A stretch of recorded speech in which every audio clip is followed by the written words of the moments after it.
Hello everyone, hello. It is I, Trooper SJP, and this is the Academic Foxhole. And look, welcome, hi. Sorry, I want to just like straight into chatting with you all, but I clearly should not do that. I should clearly say hello first. Hello. Hello everyone who's here and hanging out with us. Today is Thursday, and we are playing The Long Dark. It is Mac Thursday, where we play, Mac games, and probably also talk about things first. Ooh, Zipper on Disney's here. Nice, because I have things that maybe Zipperon has like opinions on. Hi everyone. When they're singing, there should always be a second verse. Oh, that reminds me of that song Henry VIII. Second verse, same as the first. I'm Henry VIII. You know what? Never mind. Uh, give some. Hey, I see some resubs and some singing, and I think we know what that means. We're gonna sing first. Yeah. Well, Krellin says I should sing first. I should sing first, but I should also just say hey, hello first, because if I don't do that, they'll be just like if there's a new person here and they just are here for some random reason, I don't know why, and I just start randomly singing and they don't even know who I am. It might be weird, but anyway, I introduced who I am. So, with no further ado, also, y'all, you just have to know this for the second. Just so you know this, be prepared. I have got a lot of things on my mind at the moment that I want to share with you. And unfortunately, it's a lot of things, right? So at the moment, my mind is multi-threading. I have multiple threads of conversations and thoughts that I want to share with you, and I cannot share all of them at the same time. So please note, until I calm down in my brain, it might be a little scattered until I can sort of get all those threads to make sense. So, but first, the name game. Come on, everybody. I say now let's play a game. I bet you I can make a rhyme out of anybody's name. The first letter of the name, I treat it like it wasn't there. And then a B or an F, or an M will appear. And then I say bow at a B, then I say the name, then banana, fanner, and foe. Then I say the name again with an F, very plain. Then a fee, fi, and a mo. And then I say the name again with an M this time, and there isn't any name that I can't rhyme. Embargarwin, Embargarwin, banana, fana, Embargarwin, fee, fi, Embargarwin, Embargarwin, Rissa, Bobissa, banana, fana, fofissa, fee, fi, momissa. Rissa, Krellin, Bobellin, banana, fana, fofelin, fee, fi, momelon. Krellin, the melon felon, Wizard Styles, Bobizzard Styles, banana, fana, fofizzard Styles, fee, fi, momizzard Styles. Wizard Styles, the name game. Hey, hi everybody. Thank you for all of that. So Colonel's like, so your brain is just totally normal. And I'm like, yeah, that's probably it. It's probably it. It's just normal in that space. Chris is here working, so keep the shenanigans of the trolls instrument. Thank you. Silly Millithiel, how are you? And this is as good an introduction to you as I could have. So that's actually probably very accurate, to be honest. Wizard Styles, Lizard Styles, Quarter Styles. Krellin oh my gosh, Krellin just wrote, runs off the bunch of villains going robble, robble. Now I'm imagining Krellin as the Hamburglar, but with melons. And how many of you all remember the Hamburglar, right? Silly Millithiel says, especially considering why I'm here, I discovered you from the first episode of Title Blades, which is also my first experience with Table Story. Oh my gosh, Silly. Wow. Okay. Table Story is pretty amazing. They have got amazing stories of all different sorts, and there are a lot of really cool things you could watch. They have such a their community is really amazing. They have a lot of people who just will go and watch, who'll come in and will watch like older stuff on VODs, and on they're now archived on their YouTube. And there's some pretty cool things to watch there. And The Long Dark is pretty awesome. So I just want you to know, Silly, you'll have to know it is you for CR tonight. I think it'll probably be March when I get to come back to it. Just so you know how it works over here, we play The Long Dark, but we chat a little bit first, and then while we play The Long Dark, we also chat. So there's just a lot of chat going on. Oh, there's no Seer tonight? Oh, ooh.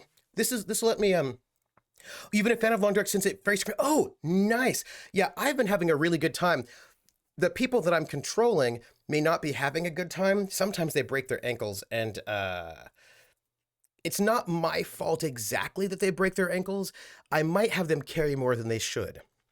That does sometimes happen, and that might be on me. But uh, oh, so they're taking the last. Krellin notes that they are taking the last Thursdays off. So this is a thing now that so every month they take the last Thursday of the week off. Fascinating. Oh, you're horrible at it? I think I'm getting better, although there are still broken ankles going on in that long dark. So, there is that. There is that. Whew. But I am enjoying it. You know what? I think it's actually quite I think it's good that they take the last Thursdays of the month off. I think that's not a bad thing at all. Now, I did have some thoughts about what they could do with that Thursday, but I'm not going to let my mind go there just yet because I have other things to talk to you about. Oh my goodness. Before we get into the long dark, a couple of things first. Also, one, I have something to tell you all. And the thing I'm going to tell you is not a big deal, I hope. We'll see. Silly says, I did discover you can really extend your record by going quietly into the night. Yeah. I have a death count. It's fine. Oh, while I'm here, I am going to just press a key to continue so we actually have, the game going, perhaps. Hawkeye says they have been planning to do one-shots of other systems. Oh, see, Hawkeye, that's exactly what I was thinking they should do. I feel like they should do one-shots on that Thursday off. Absolutely. Okay, so first things first. There's a thing that I have not yet done because I've been way too busy. It's a thing that's been on my plate. It's like, you've got like long-term maintenance stuff you have to do. You're like, oh, I have to do this thing. And then like other things are way more important, so you just don't do it. And so there's this thing that I've been wanting to do, that I've been needing to do, and I really wanted to do it for the new year. And when I finally got around to sort of figuring out to doing it, then I realized it was a little bit too late to do it for January. And then with all the madness of my secret project, it was too late to do it for February. So I'm going to want to do it now, right? I.e. very soon. Now, the thing is about that, what is this thing? Because it might actually impact you all, and I don't know if it will or not. Or I don't know how, it will, I don't know how it's going to impact the whole channel, this thing that I need to do. Silly. So, this is what it is. Silly says, anyway, your injury is contagious, but I'm going to go quiet. Oh, go quiet, hang out. If all of a sudden you get inspired to, say something, please do. If you don't have to, because, we're here for you. Krellin says, yeah, last month they did a one-shot battle royale. They out from Kickstarter, but nothing scheduled tonight. Okay, so listen. Here's how it goes. Twitch pays me sends money when I get paid from Twitch. The money that comes from Twitch goes into my PayPal. And then game. Oh, well, I'm not going to explain it now. I'm just going to type out the naming game. The name game. Come on, everybody. I say now, let's play a game. I bet you I can make a rhyme out of anybody's name. The first letter of the name. I treat it like it wasn't there. And then a B or an F. On and will appear. And then I say bow at a B. Then I say the name. Then banana, fan, or info. Then I say the name again with an F, very plain, but a fee, five. What is this music? Very dramatic. And a mo, and long dark.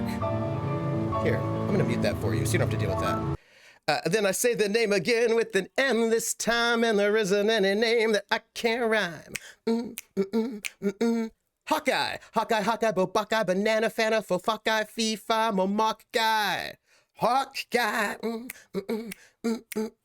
The name game. Although really you're Hawkeye, not Hawkeye. It's different. You know what I'm saying. You know what I'm saying. Thank you for that resub, Hawkeye. I appreciate it very much. That is amazing. Hey, Escape, how are you? How are you? So this coming Tuesday the 1st, they're doing an Elden Ring one shot. Oh, I see. Yeah, I see it. Hey, oh, that was Silly Mythiel. Silly. Well, you know what that means. Silly. No, wait. I need to make sure I'm saying your name right before. Silly Millithiel. Silly Millithiel. If I can't say it before I get to the name game, Silly Millithiel. Silly Millithiel. Silly Millithiel. Millithiel. Millithiel. Millithiel. Millithiel. Millithiel. Millithiel. Millithiel. Silly Millithiel.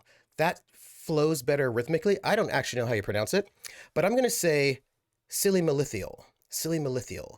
That has a rhythm to it that I feel like I can name game easier than Silly Millithiel, because Silly Millithiel is, in my mind, 3 separate words, but if I say Silly Millithiel, that's 2 words, and I think they'll be easier to name game. And so I was saying, the name game. Come on, everybody. Wait, you go by Millie, but the whole name is it, oh, hold on. Mylethiel. Mylethiel.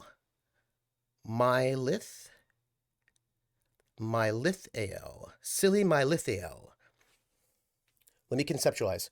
Silly Mylethiel. Silly Mylethiel. Silly Mylethiel. Silly Mylethiel. Okay. Silly Mylethiel. The name, we're going to see how it goes. The name, also, new name, love it. The name game. Come on, everybody. I say, now let's play a game. I bet you I can make a rhyme out of anybody's name. The first letter of the name, I treat it like it wasn't there. And then a B or an F, or an M will appear. And then I say bow at a B, then I say the name, then banana, fanner, and foe. Then I say the name again with an F, very plain. Then a fee, fi, and a mo. Then I say the name again with an M this time, and there isn't any name that I can't rhyme. Silly Mylethiel, Silly Mylethiel, Silly Mylethiel, Bo Billy Mymethiel, Banana Fanner for Philly Myethiel, Fee, fi, mo, milli Mylethiel. Silly Mylethiel, The name game. Oh, Silly's a title. Oh.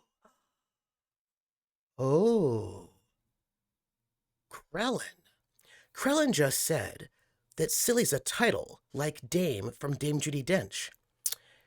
It's like name gaming with Dame. That makes a lot of sense, but you never, see, that's the thing about handles. You never know, like, so for example, with KY Hawkeye, I never put in the KY because KY is clearly like not the name, like it's like a modifier, do you know what I mean? It's like the Dame. Like, what kind of Hawkeye are you? You're a KY Hawkeye, but like, yeah. Heskip says, I'm loving Kolos. Also, your character in Untitled Blades. Thank you. Look, I have so many things I'm very excited about telling you. So, you were Millithiel, but the account was, oh no. Your account was lost. That's terrible. I don't like that. I don't approve. I know it was every time that I was a silly Millie. Yeah, I love that. Okay, so Twitch pays into my PayPal account, which then goes to my bank account, right? That's how it has been going. Now, I get a 1099, right, from Twitch saying, we paid you $500 this year, right?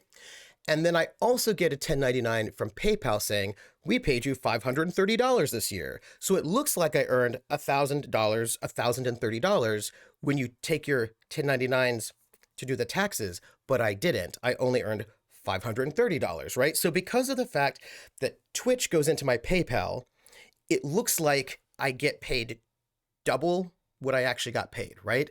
So I was like, I need to not have Twitch pay into my PayPal. I need my Twitch to go directly into my bank. That's what I need to do. So I wanted to go and change that up for this, like, it's too late for last year's taxes, but I wanted to change it for this year's taxes. So in January, I sort of looked into it and I was like, let me go and figure out how to do this. And I learned 2 things. 1, expense the fees. No, it's just the fact that it double counts the income, right? Because Twitch gives you a 1099 saying what they paid you, and then PayPal gives you a 1099 saying how much you received from them, but it's the same money twice. So, oh, no, I can fix it. It's just that I go to H&R Block because they know things that I do not know, and I have to remind them that actually, hold on, this is actually not that. And so it's like, it's this whole like irritating thing. Yeah, it's up to me to report it, but like it's just irritating. So it's like I'm just gonna go and have them move it over because that's what I have been doing for the last 2 years. It's just irritating. So it's like I'm gonna have it just have them go into my bank account directly. It'll be fine. It'll be much easier. So I went and I got a new bank account so I can put all my like stream stuff in there, and will make it just easier for when taxes come around for next year. Great, everything's wonderful. So I go into Twitch. This is why it might impact you all. So I go into Twitch to go and change to go into the the affiliate link and change my bank account information. And to my surprise, I can't do it. And I'm like, well, why not? And they said it's because something has happened. Yeah, right. I'm just not having the same account. I'll just make it easier, right? So whenever I buy something for like the stream related, then I'll just put it, use the other bank account. I just feel like it'd be more practical. Okay, so here's what happens. I go and I want to just, where are my options? I want to disable this. Oh, we're good. Okay, so I go in there and I can't, it turns out that, so 1099s in the US, if you get paid, I think over $500 in 1 year by someone, they have to send you, but that's like not your employer, they have to send you a form saying that you earned, $520 from them. And so when you go to pay your taxes, you get your tax form from your employer who tells you how much they paid you that year, and then any other kinds of income you get. So like when I do my taxes, I get my W-2, I suppose, from my regular employer. And then I get a bunch of 1099s, these little forms. Like whenever I give a talk at a university, they usually send me a form at the end of the year saying, we paid you $200 to give this talk. And I have to collect all those little forms that say how much I earned on these little different places and put them all into my taxes at the end. So something happened between when I became an affiliate and now. Something changed. When I became an affiliate 5 years ago, however long it was, it's been about 5 years, right? 4.5, something like that. When I became an affiliate about 4.5, 5 years ago, probably about 5 years ago, you have to put in an address, right? And so I put in my address, but you have to know I don't have a home address, right? I mean, I live in a dorm, and so I don't have a home address. So the address that I use is a P.O. box. And I have to go to the mail today. I'll do it tomorrow. I'll do it tomorrow. So I have a P.O. box, a post office box, that is where I get all of my mail year round. And that is the address I use for my bank, for my credit card, like all of my, like everything is tied to that P.O. box. And so when I made my affiliate account and I had to put an address, I put in my P.O. box. That was 5 years ago. So in January, I went in there and probably around January 10 or whatever, when I was thinking about it, I went in and I wanted to go and change my bank account. But there was this big flashing light that says you are not allowed to use PO boxes as your address in Twitch.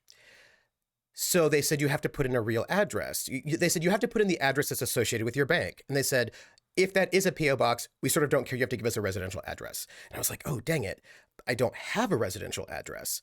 So I had to like ponder what I'm going to do about it, and like just like pondering what my life is. Silly has also been having this trouble lately. So I thought, okay, maybe what I can do is like I can maybe give them my work address. I was like pondering what I was going to do. And then I learned this thing as I tried to do something. You can't change your address on Twitch affiliates thing. What you have to do is reapply to be an affiliate. You have to re-onboard. The only way to change your address is by re-onboarding as an affiliate. And they said, don't do this if it's close to the 15th, which is when Twitch does their payout. So I didn't do it in January. I was going to do it this February, but I was in the midst of all that madness for my secret project. So I just didn't get around to doing it far enough away from the 15th. But now it's like the 24th, 25th, it's a date. And I thought, I could probably do this again. But I just wanted to share with you that I'm probably going to also is waiting until I had enough streams, because you have to do a certain number of streams. Like I have the averages and I have the hours, but because of the secret project, I had to drop out a couple of streams here. But I feel like by the end of this week, I'll have the numbers I need. I'll just have to double check to make sure I do. And if I don't have it at the end of this week, I'll certainly have the numbers by the end of next week. So sometime this week or next week, I'm going to go and re-onboard for affiliate. Now, the thing with affiliate is that it's automatic. If you have the numbers, you're automatically affiliated and we're fine.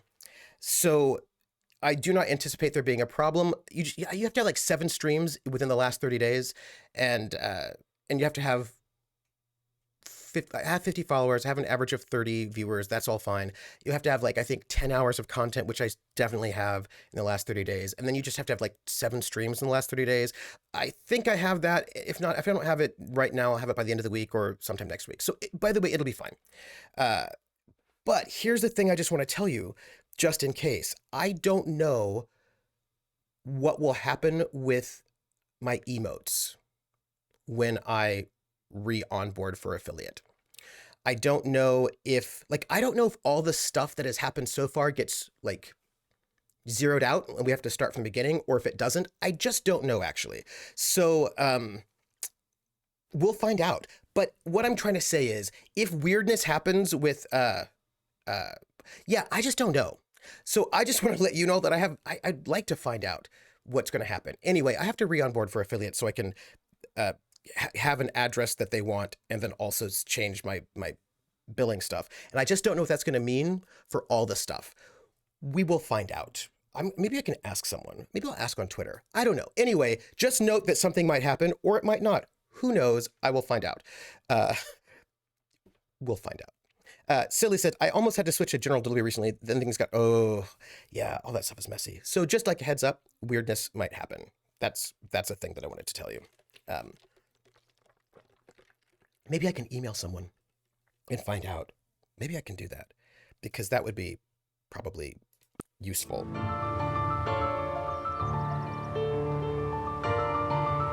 I think the volume's too high. Let's turn this down a little bit, shall we? Because it's too high for my liking. For you and for me.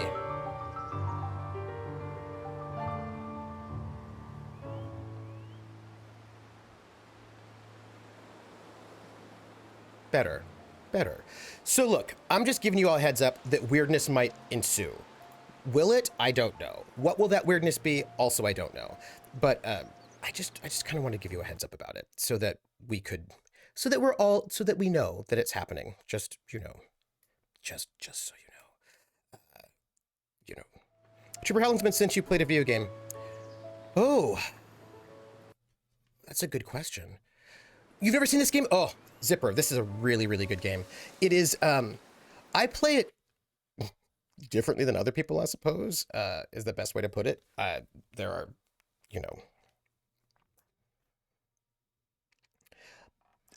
are, yes, that's right.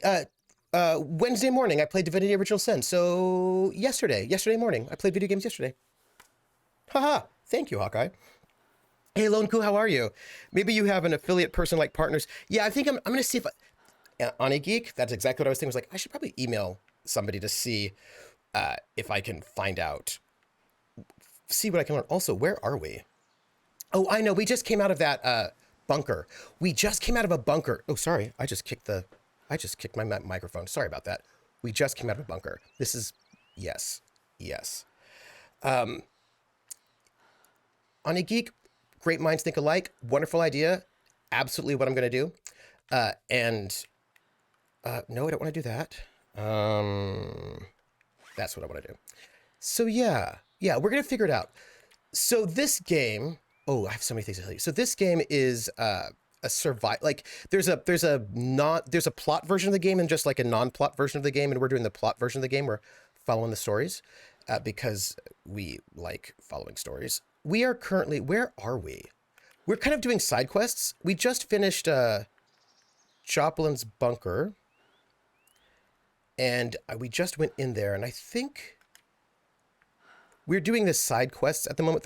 We have to add a bunch of stuff. Oh, okay, hold on. We have to add supplies to the hall's kitchen storage. We need to add antiseptic, calories from food or drink. That's a lot of stuff we have to gather. So what I'm hearing is that my hoarding tendencies are going to come to good use. Firewood, bandages, kerosene, antibiotics, distress pistol, and shells. Okay, y'all, I just need to note that I'm going to have to dump a lot of my supplies in there and then lose them, which is probably good because I'm over encumbered. But now I'm worried that there might be things inside of the bunker that I might need. I did not realize, but now I know. Yeah, I'm thinking about it. Horror survival? No, because there's no.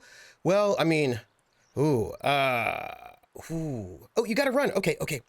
Oh, the baby's asleep. Oh, nice. Hey, Zipperon, we have to chat sometime. We've not chatted in a long time, and I cannot wait for us to chat again about something. I don't know. We were gonna talk about like military games, weren't we? I feel like we were. I feel like we were gonna go and talk about military games at some point. Yes. Chat gets to count the metaphorical squirrels. Yes. I've literally not played the game since the story mode came out. Oh, yeah, so I really like this story. I like this story, and I know that people play it only as they play it only as like the regular other mode, the survival mode, which I haven't done yet. But we are gonna find the. Oh wait, we have to find the journal. We have to go back in there and find this journal. We're gonna find. There's a journal in there that we clearly did not do because we were irresponsible. But there's a journal, and we're going to find it because we did not finish our mission here, and we're going to do that now, obviously. And maybe while we're in there, we might notice other things we might need to loot. So, everybody give, we're just look, we are over encumbered, but there is we're going to find the thing we're here to do. And then when we do it, we will. I'm a little worried about the amount of over-encumbrance I've got in my life right now, and maybe I shouldn't. I should be, actually. I really should be worried about it, because I am clearly heavily over-encumbered, but, it'll be fine. It'll be fine. It'll be fine. Yeah, it's, unnamed, yeah, it's an unnamed, maybe not, if not an apocalypse, like oh, here's a vent. Maybe if not an apocalypse, it's an unnamed incident. Oops. Hey, we got what we needed. Yeah, so basically some kind of like, we were flying on a plane. So like our ex or estranged wife and you, the pilot, you play as both the pilot and the wife, are your estranged ex or maybe not ex-wife. All right, so I feel like you start off as this guy Mackenzie, and I feel like he's a bit of an alcoholic. I really can't say. I'm unsure, but clearly there's something going on. He's like a pilot. He has like a private plane, and he that's his job. He like flies people around up in Alaska, Canada, way up there up north. And his wife shows up and is like, "Hey, I need you to fly me to this remote place in the middle of nowhere with this mysterious case that I have." And he's like, are you like they argue about it, but she's like, we got to do it. So you fly her out there towards the middle of nowhere. And then there's some like this massive EMP pulse that like brings the plane out of the sky. The plane crashes, you wake up, she's gone, the case is there, you're injured, there's fire, and so you gather up your stuff and you like try to find her and get out and not die in the middle of the frozen north. So there's a lot of dying and wolves and murder, and by murder I mean animals that want to murder you. Although I suppose it's not really murder.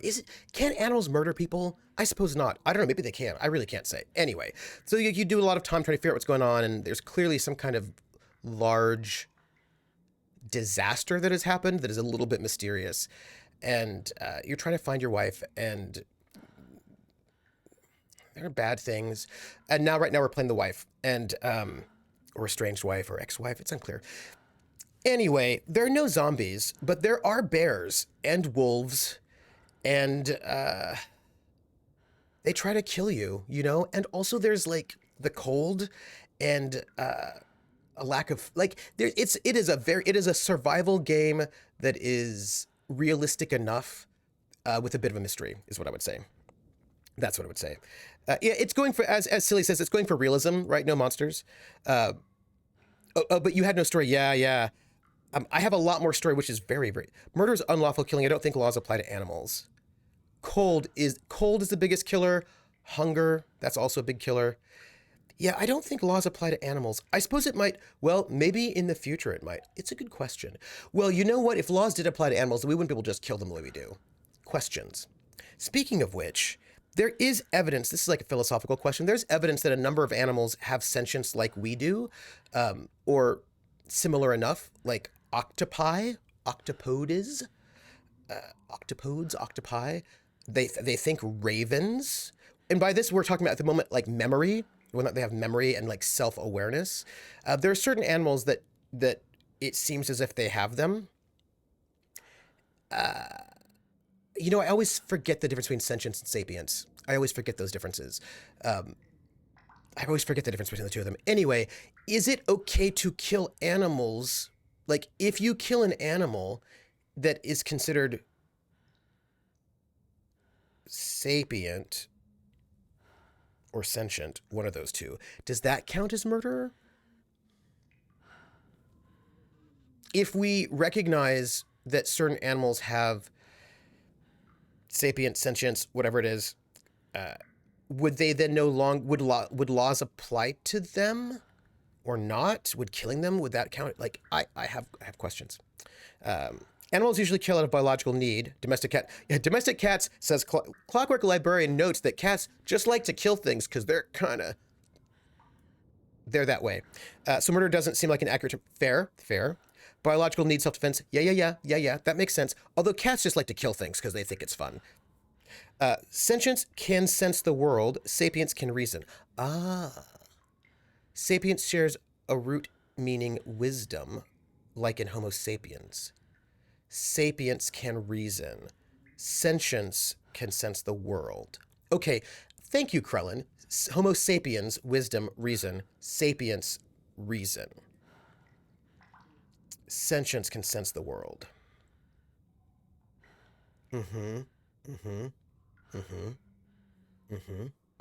Silly says, sentient intelligence is developed through emotions and sensations, while sapient intelligence is developed through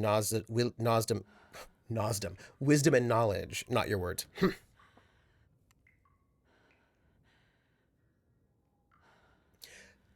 I'm just thinking about how ravens, I think it is, can remember people. And, but a lot of animals can do that.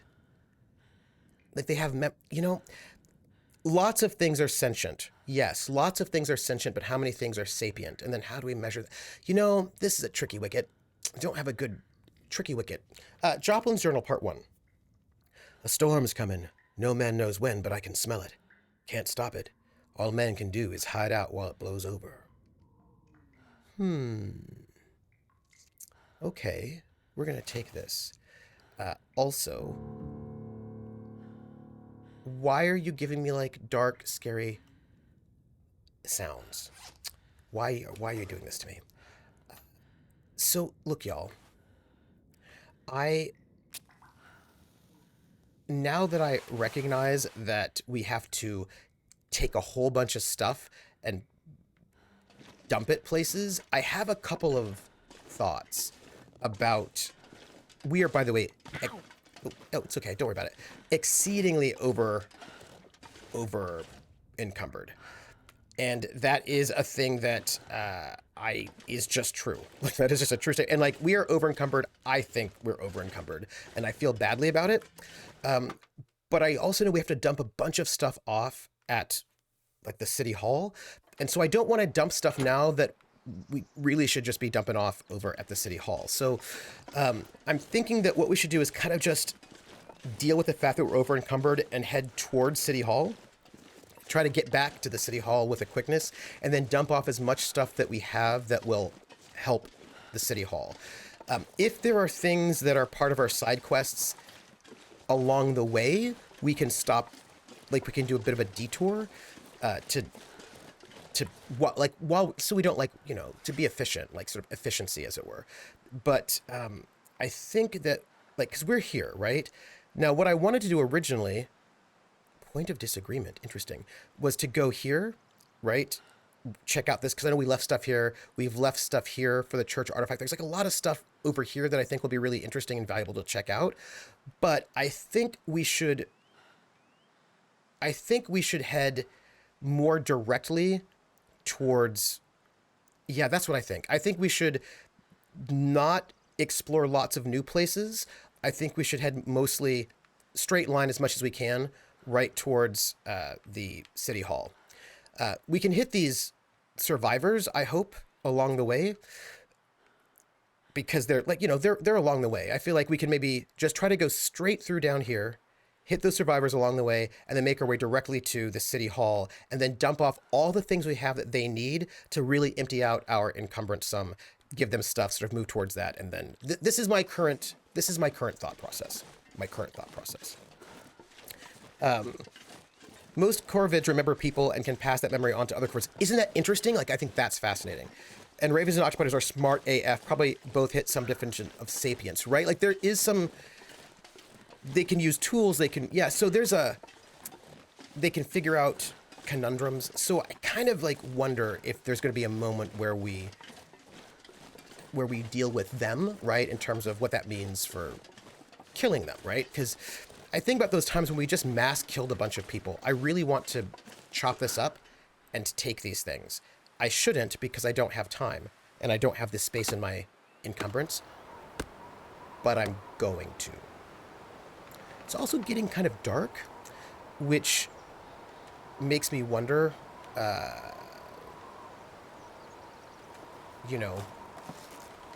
if I should not try to push forward and maybe if I should just go to sleep.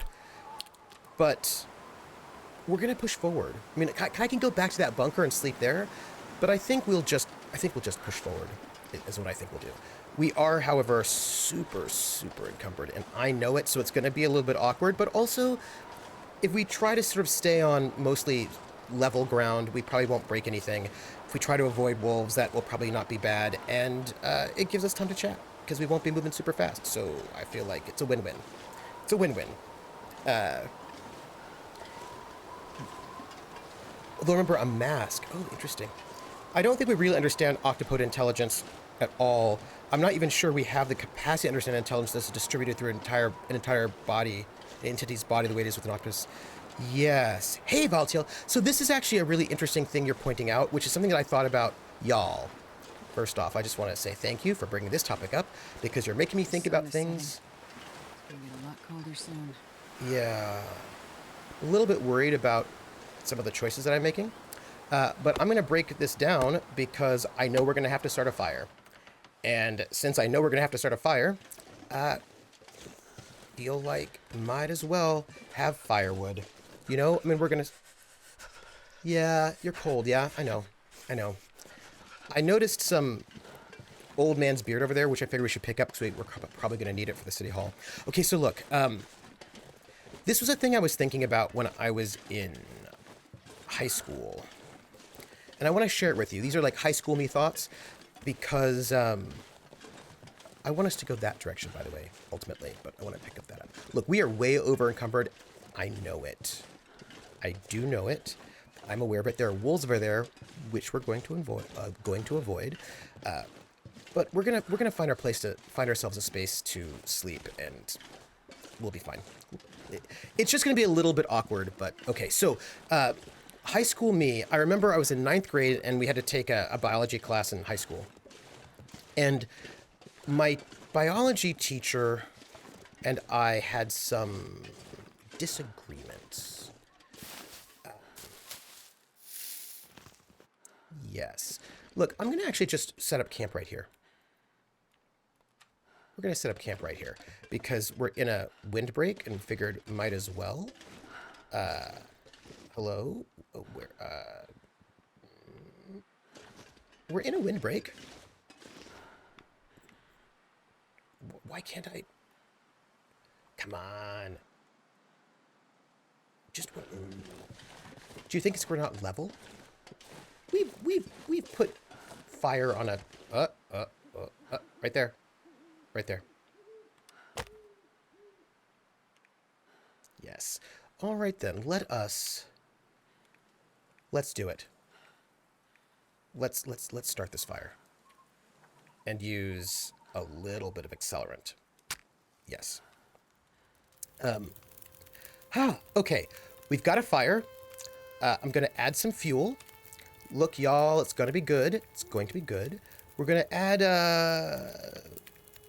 some fur. A little bit of that. We are going to... I don't think we have anything we have to cook in terms of like have to. But where are we at? We're a little bit hungry. We're a little bit tired. We're a little bit cold. Let's cook that dog food because I'm sure it's pretty heavy, and have some tea and go to sleep. And I think we'll wake up in the morning and everything will be great. We'll also make some. We'll make some tea. It'll be nice.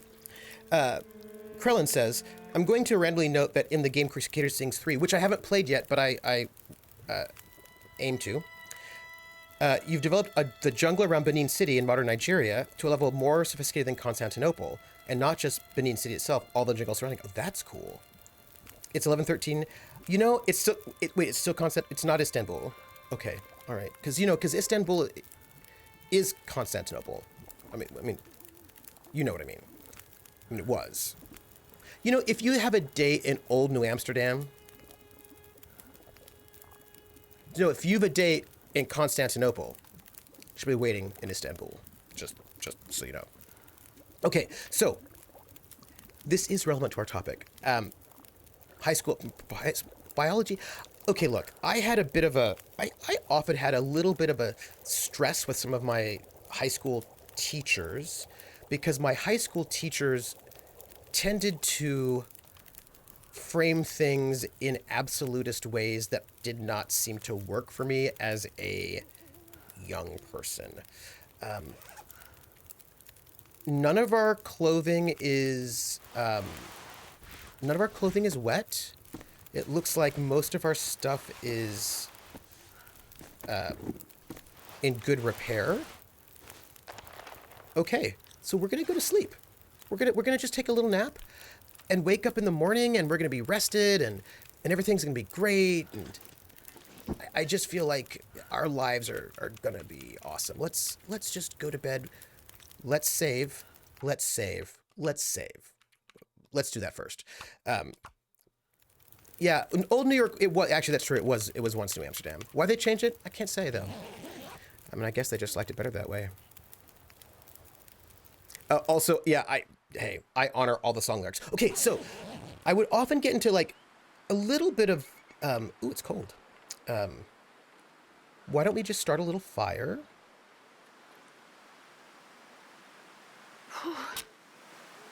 Start a little fire, get that going.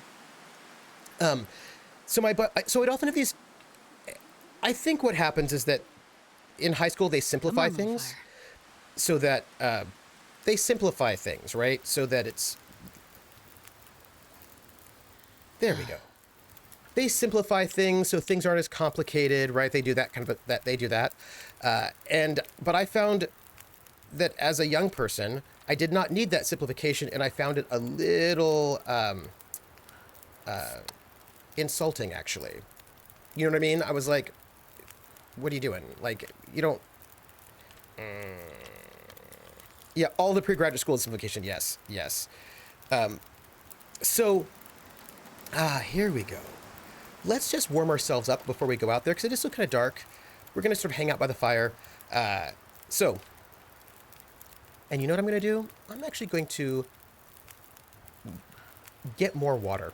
We're going to make more water for ourselves. It's going to over-encumber us a bit, but we're here anyway. And I think I probably can...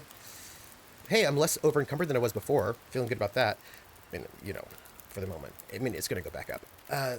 What do I need to do? I need to add more fuel to this fire because it's going to run out before it's melted. Let's do 1 for firewood. Excellent. Yeah. So, around 95% of names are some variation of person's place, or that landmark over there, or new odd... Yeah.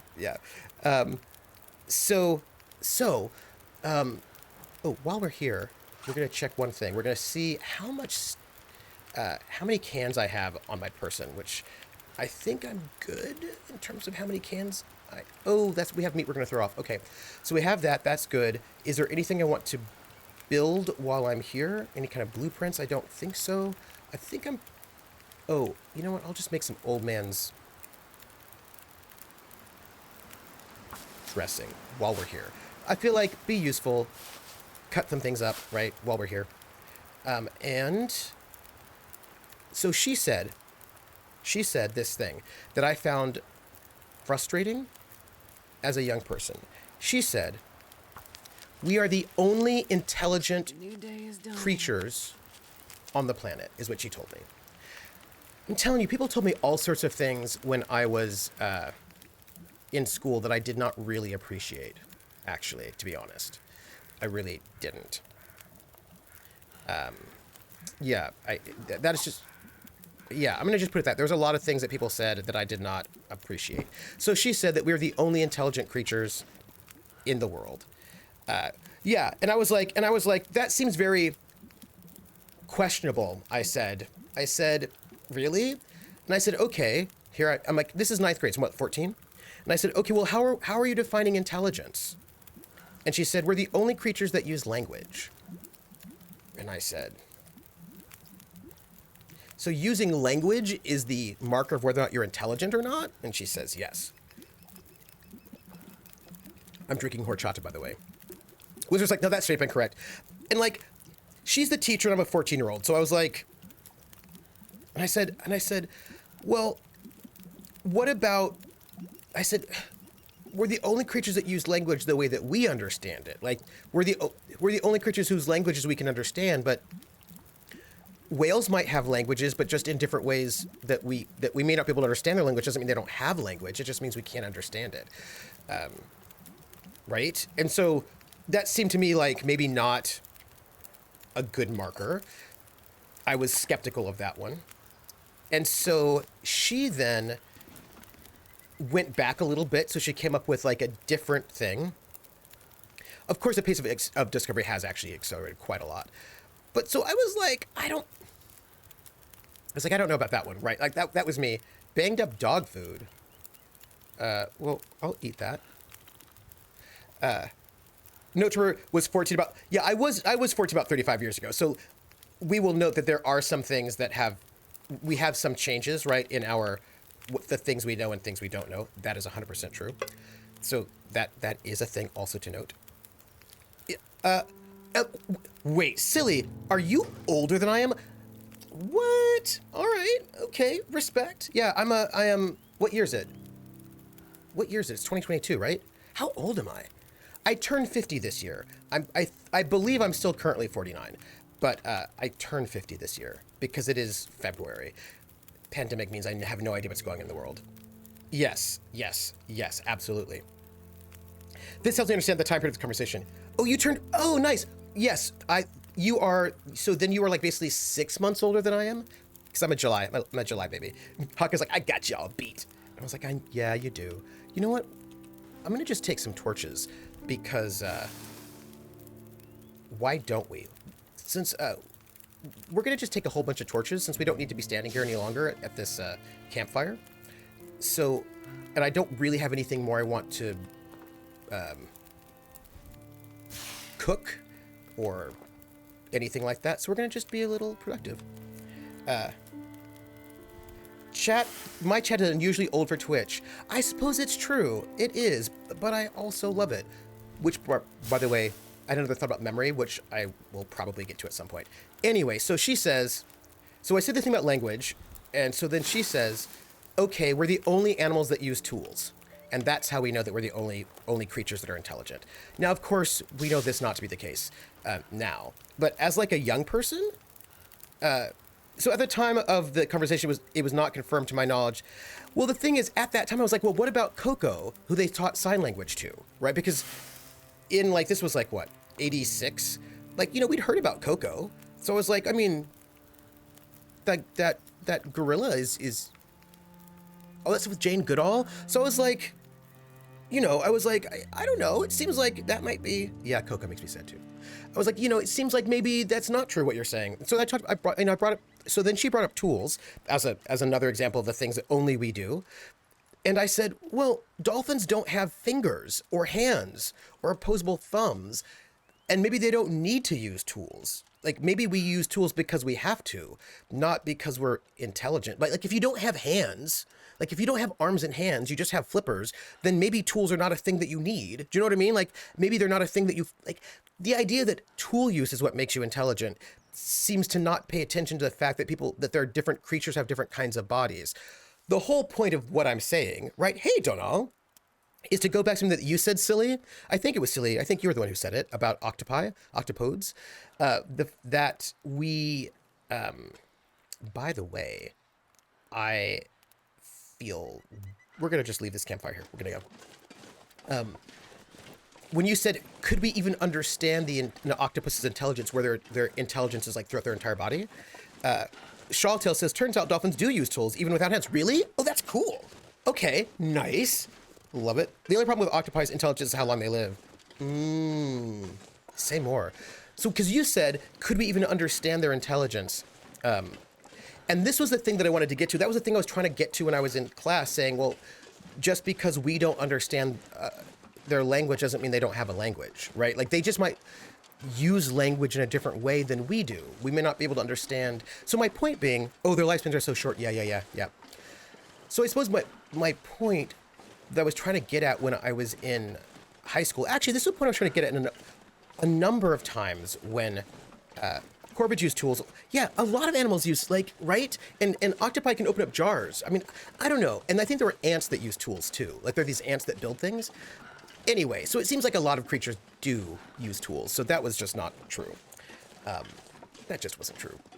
But the comment that Silly made, or Millie made, which I still, even Egyptian vultures, see what I'm saying? And this was a concept that I really thought about a lot when I was in high school and middle school. It's, I think, one of the reasons why why relativism sort of trends in my brain in certain ways, is because I think a lot about how we don't know things, right? Basically, I think that's always been I think that has always been part of a central theme is recognizing that we don't know things. And so when people say these very big absolute statements like we're the only creature that does X or Y, I often think, well, or also that our perspective is not the only perspective. We may just not understand things, right? Like if you see what I'm saying, right? I am traveling the way that I was aiming not to travel. I wanted to go this way, but there's something over there that's really interesting. There's like a hunter's stand, and I want to go over there and see what's there, even though I'm not supposed to be going that direction. We'll just go this way for the moment. We'll be fine. Hey, Grinning Moon, how are you? Ants do animal husbandry and agriculture. Not 100% on whether that counts as... Silly says, I struggled so much with the short-sighted perspective, of teachers who struggled with someone who was exploring knowledge as they grew. Yeah, and I remember... So, like, another example of this thing, which I think we'll get back to the octopi in a second, was when I was in... And by the way, I was right. I was in physics class back in the 80s, and the professor was like, these are all of the elements that exist. And I said, how do we know these are all the elements that exist on the periodic table? And they said, well, because we know this is it. This is all that can exist. Science tells us. And I said, but we haven't even really been to other planets, though. Like, really, we've been to this planet, and we've got like rocks that have come to Earth as like meteors and whatnot, or asteroids. But we've not even been to other planets. So like, how do we like? There could be whole other elements on other planets that we don't know because we've never been there. And they're like, no, science knows that everything is this and everything is carbon-based and this is how all of life is. And, look, I am super over-encumbered right now, but it's because I'm going to drop off a bunch of stuff at City Hall. I just haven't gotten there yet. It's actually really bad, and I'm saying it's bad, and so you know it's bad. But Ostrad's not complaining, so I appreciate that, because she could. Because right now it's a little ridiculous. The semantic naivete of teachers. Carl's like, oh, please. In the 80s, we definitely knew there were holes in the periodic table. Right? See, and Nightingale says they should have said elements we've discovered. And that's really all I wanted, right? As a kid, I just wanted the elements that we know about. Like, you know what I mean? Like, I just sort of wanted an acknowledgement that we don't know everything and not everything is solved. Like, not all the answers are done and finished. That's kind of all I wanted as a kid, you know? And of course, we discovered new elements, right? Like post high school, we've discovered a lot of new elements. And for me, I think it was always mostly about, and it was the same thing. They'd say things like, "No one can go faster than the speed of light." And I was like, well, but we thought that about the speed of sound at one point in time, and then we were wrong, right? Like right? And that's the thing. See, Millie knows, science knows that we can't know everything, and that's the difference I think between high school and once you start getting to sort of more advanced studies. Scientists who are in advanced studies are super cool because they're like, yeah, we don't know anything. Woo! You know, like they get really sort of like they are like like uncertainty principles. Like there's such cool things. When you talk to like scientists who are like up there, they say the coolest things ever, and they know that things are strange and weird and sometimes even more mysterious than we even understand. Which, by the way, I love, right? I love that. Ani Geek says, sadly, there are those people that think that if it's on Earth, that's all that exists. Right, yeah. And I kind of just, I think, hello, Hunter's Blind, how are you? And I think for me, as a young person, like as a kid, I mean, I wasn't that young. I think what was important to me about this whole... This stuff will come in handy. There was a point that I was trying to make back then.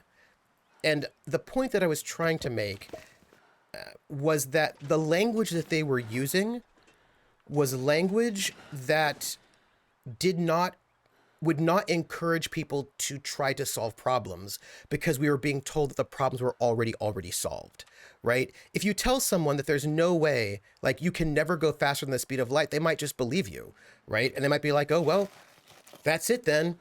Right? But if you tell them something like, so far, we've never figured out how to do it, that might encourage them then to try to go and do it. So I just kind of wanted a sense of wonder, right? I wanted an acknowledgement that we don't know everything, that there are things that go beyond our knowledge, and to sort of encourage people to maybe try to, you know, discover new things. Like that was really what I was interested in, and that was not what we were doing, you know? Do you know what I mean? By the way, we have to start a new fire because we're cold. So we're gonna just warm ourselves up right now. And I just thought we're gonna warm ourselves up while we chat is what's happening. We don't know anything. Let's devote ourselves to finding out more stuff. Scientists, right? Like that's really kind of all I wanted, right? And Hawkeye notes, one of the first keys to science is knowing that we don't know, right? And for me, not knowing things is inspirational and exciting. Like I'm not afraid of the unknown. I'm inspired by the fact that we don't know things. And that has always been like a comfort to me, like, because if we knew, like, yeah. And so I just kind of wanted that openness in school, because if we recognize there are things we don't know, then we can learn new things, right? Krellin says, I'm remembering the great David Attenborough quote, Earth is, as far as we know it, unique in the universe. It contains life. I just love that important caveat. Me too, Krellin. And that's really what I want, right? Like I've always wanted that as a kid, and even to this day, I kind of just want that caveat. And so, and to recognize that, for example, maybe octopi, going back to Millie, are intelligent in a way that we can't understand. It's not that there's something wrong with the octopi. They're not intelligent enough or good enough, but maybe we, in our limited way of seeing things, cannot understand their intelligence because, I mean, at least not yet, right? Maybe we can in the future, but maybe just recognizing that there may be forms of intelligence that are not the way that we do it, right? If you see what I'm saying. Grinning says, I feel like that stems from most people's aversion to the vast amounts that people don't know. Yeah. It's the whole fear of the unknown philosophy in play. Yeah. Whereas for me, the unknown has always been exciting for me. And I don't know why that is, but it always has been. So, Millie says, on the other side of the coin, though, it is important to acknowledge that the teachers we need to inspire wonder in children are also the people who have the wonder systematically beat out of them. Yeah, but we could do it differently. That's all, you know what I mean? Ani says, like, we just discovered a new galaxy with a new telescope that has a planet that can support human life, and the planet is much bigger than ours. Ooh, at least that's our hypothesis. Ooh, interesting, yeah. So, Millie says, Trooper, I feel that way, that we can't comprehend their intelligence, about octopi intelligence, about dolphin intelligence, about many aspects of intelligence. Yeah, I was also thinking about this idea. Do you remember when they would say, Earth is the only planet that can have life because of conditions hospitable to life, right? And I remember being even young, I was like, well, but that assumes that all life is going to work the way that we work. What if what if there's life that can function in different environments? Like maybe there's life that doesn't need oxygen, or there's life that, right? Like maybe there's just different kinds of life. And I remember saying that in high school, and they were like, haha, whatever, you're ridiculous. But it turns out I was right, by the way, because we've discovered some kind of bacteria that lives in like the magma vents deep in the Earth's core. You know, like we found some like weird kinds of living things, small microbes and whatnot, that live in environments on this planet that we did not think things could live in, because they don't live the same way that we do. And didn't we find something that might have been non-carbon based? What was it? I feel like I read that we found some kind of microbes or something that were not carbon based, or that didn't use oxygen. Maybe it was, maybe they were carbon based, but they just didn't use oxygen. Some kind of like weird, like magma vent microbes that didn't deal with that at all. Something weird. I remember it was like maybe a decade ago. I can't remember what it was now, but it was like basically it surprised us. We learned we found oxygen producing bacteria recently in salt water that doesn't use light to create the oxygen. Yeah, I'm just saying that we could like, maybe aliens don't function the way we imagine at all. Do you remember being a kid? I don't know if this was you, but it was me. And we're warm. And we're gonna take some torches. We're just gonna be leaving fires everywhere, by the way, is what we're doing. We're just leaving fires everywhere because it's kind of cold out. And, you know, that's a little bit distressing. So, yeah, we're out of here. We are gonna try to get, we're gonna try to get home. Wizard says, the first organisms lived in conditions that mostly evolved afterwards would never survive. Gron says, I don't think we've confirmed silicon-based life, but we're definitely pretty sure it's plausible. Right, there was something like that, yeah. And Hawkeye says, well, we already have anaerobic bacteria that require little to no oxygen to survive. Yep. They are nasty infections that take very powerful antibiotics to cure. Ooh, interesting. Yeah, so for me, I just kind of want openness. You know what I mean? Like less definitive, more open, so that we have a chance to change and learn new things, basically, right? Krillin says, to our current knowledge, there is no element that so readily makes so many different bonds as carbon does, but silicon is number 2 on the list, though it's a fairly distant second. See, that's interesting, because maybe we will learn something new that way. Like, this is all I want in my life, right? And I think about alien life. Well, actually, okay, do you remember when you were, I don't know when you discovered this, but I was a kid when I learned that there were colors that we couldn't see as human beings, that our eyes could not see them, but other animals could, right? Like, you know, infrared, ultraviolet, like in the color spectrum, there are things that we cannot see because our eyes are just not able to see them, but other creatures can. So when I found out that, that we, human beings, we have stripes apparently. We have patterns on our skin that cats, I think, can see, but we can't see.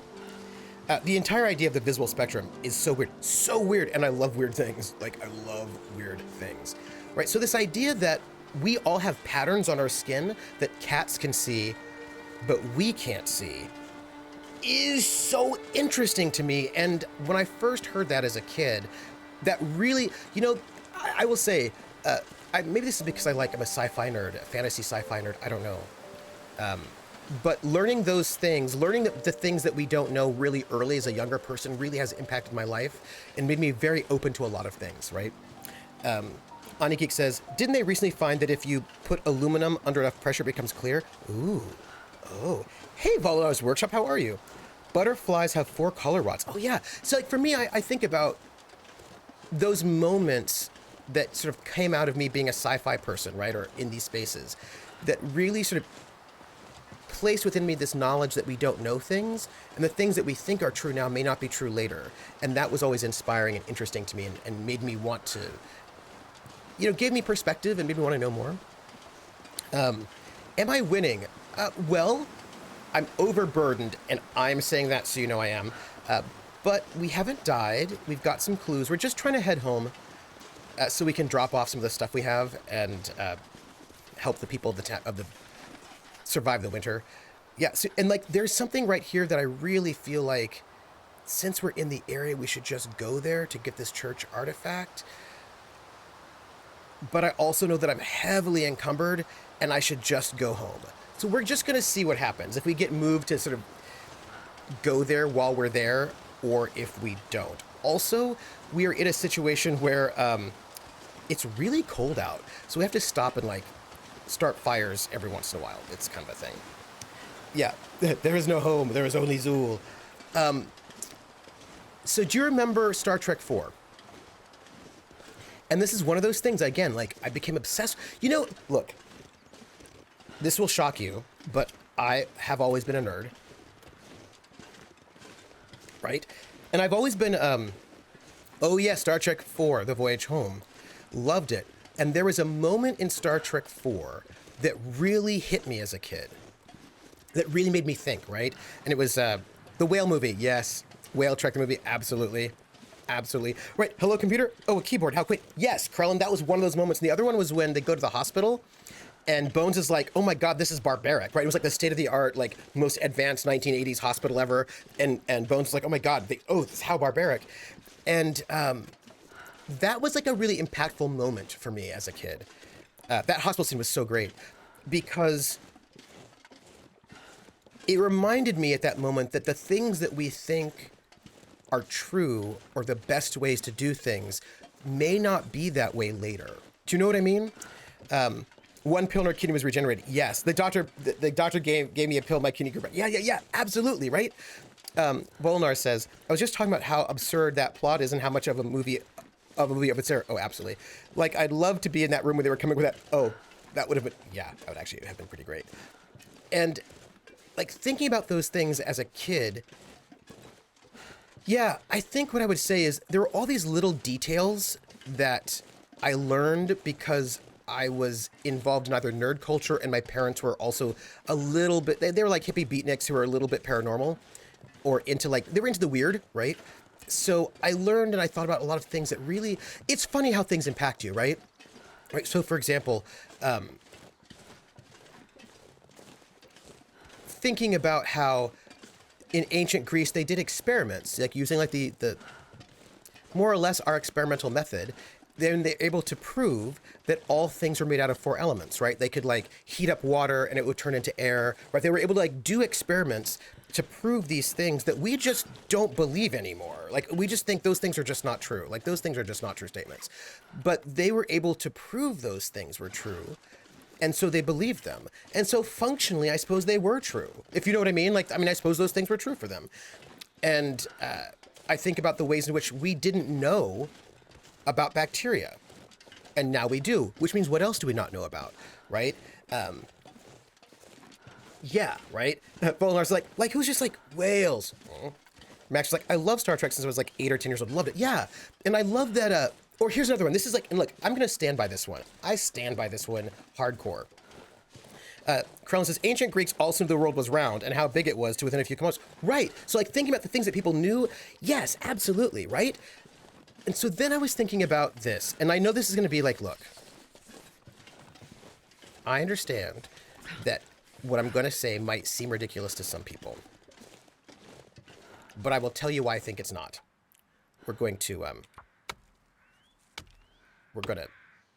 get some more wood, is what we're going to do, because we need it. I long for the day when we think how barbaric it is that we poison people to try and treat cancer. Yes, that would be amazing. Yes. Also, we're going to go to that hut over there. We're moving very slowly. I know that because we are very overburdened because of the wood we have, but we're also going to make a fire and get rid of some of it, just so you know. Patient. But maybe the rain isn't really to blame.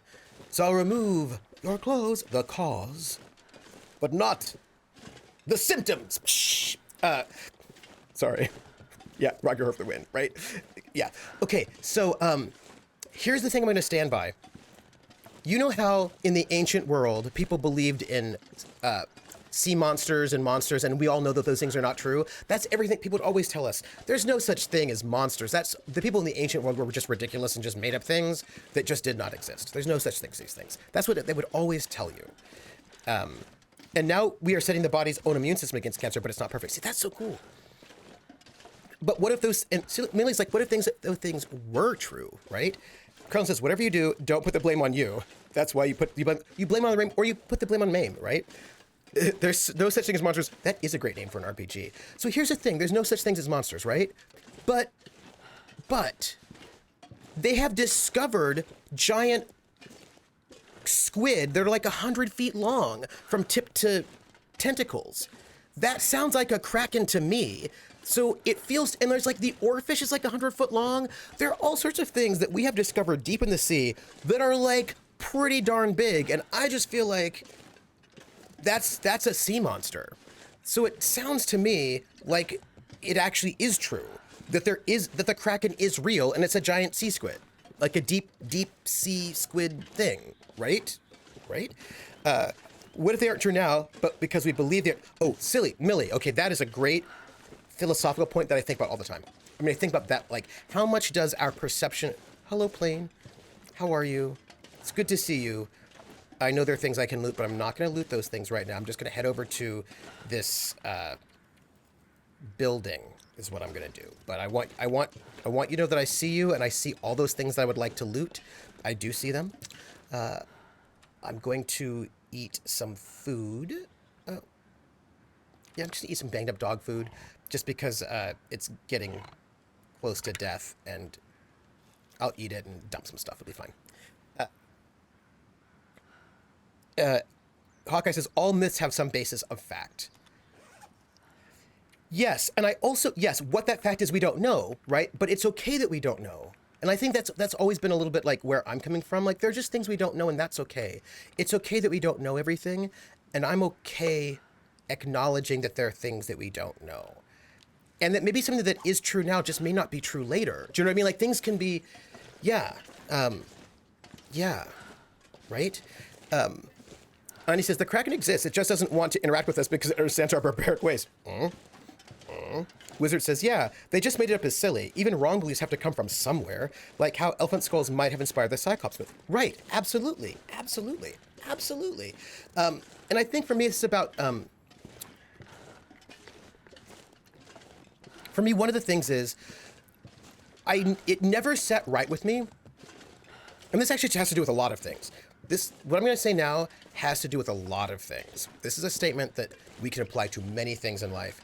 It never sat well with me to be sitting in a classroom and hearing people talk about people from 1,000 years ago as if they were stupid and as if the things they did were completely irrational, and that we knew better than they did, that we were smarter than they were and better than they were, and like, I never liked that. That always felt very wrong to me because it never made sense to me that somebody would be operating in a way that just didn't make sense. Like, I just don't see how that would work. And I never felt good whenever people would make fun of ancient Greek mythology because people believed like that was their religion, right? Like that was their religion. That's how they operated in the world. And it didn't feel good to me to see people make fun of their religion and be like, well, we all know that they were silly, not like today. And I was like, that I've never liked. I've never liked it. It's always sat wrong with me. And so anytime I was in a classroom and we would basically mock people from the past and dismiss anything they had to say without thinking about why they might have said it or thought it or did it, never sat well with me. And because of that, I've always approached things a little bit differently, right? I've always like, okay, well then why do people think that way, right? I try not to just go with ignoring things that are different, but try to figure out why maybe and see if I could figure out where they were coming from, if you know what I mean. Millie says, I have a pervasive belief in a consensual aspect to our reality and the density of human minds that devolves our reality to the least common denominator. Millie, I have a thought about that. It's a kind of like a yes and or like a in the same village sort of thought that I will share with you. And Max said, but I want to know everything. Yeah. Millie says, in 5000 BC, there weren't 8 billion minds to enforce our least common denominator reality on everything. Oh, interesting. Mm-hmm. Max says, Resident Alien has latched onto the idea that octopi are from space. They're having a lot of fun with it. Oh. Mm-hmm. Hawkeye says, and how rhino horns are claimed to have the same ability as a unicorn horns. Oh, that's interesting. Yeah. Right? Yes. Millie says, and there is a reason sages and mystics gravitate to places where the fewest people are. Those are the places where the cracks in reality appear, where the consensus is weakest, and where the magic begins to appear. Oh, that's very cool. That's very cool. All right, you primitive screwheads, listen up. You see this? This is my I boomstick. can use this. Look, I am super over encumbered. Like, I know it. Like, it's kind of actually, it's a little bad. But I also know that I'm going to dump all this stuff off at the city hall, so I don't want to dump it off now.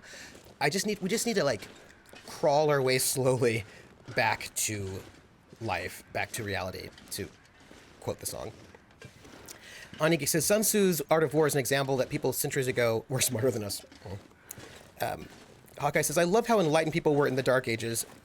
Was just called the Dark Ages because the Renaissance era wanted to make themselves look better. Yeah. Crone's like, you are leaders from the world as defined in Meiji Ascension. Yeah, and actually there are a lot of ways in which people sort of think about the world in that kind of mage way, sort of collective reality. And this sort of, by the way, I'm going to have to eat and also make a fire and warm up again. Although, actually, look at this. It's actually not that cold right now. So maybe I don't.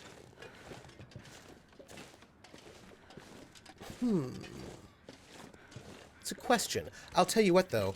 I do want to eat some food and explore what's in this building. And then we'll see where we're at. We should also save at some point in time. So...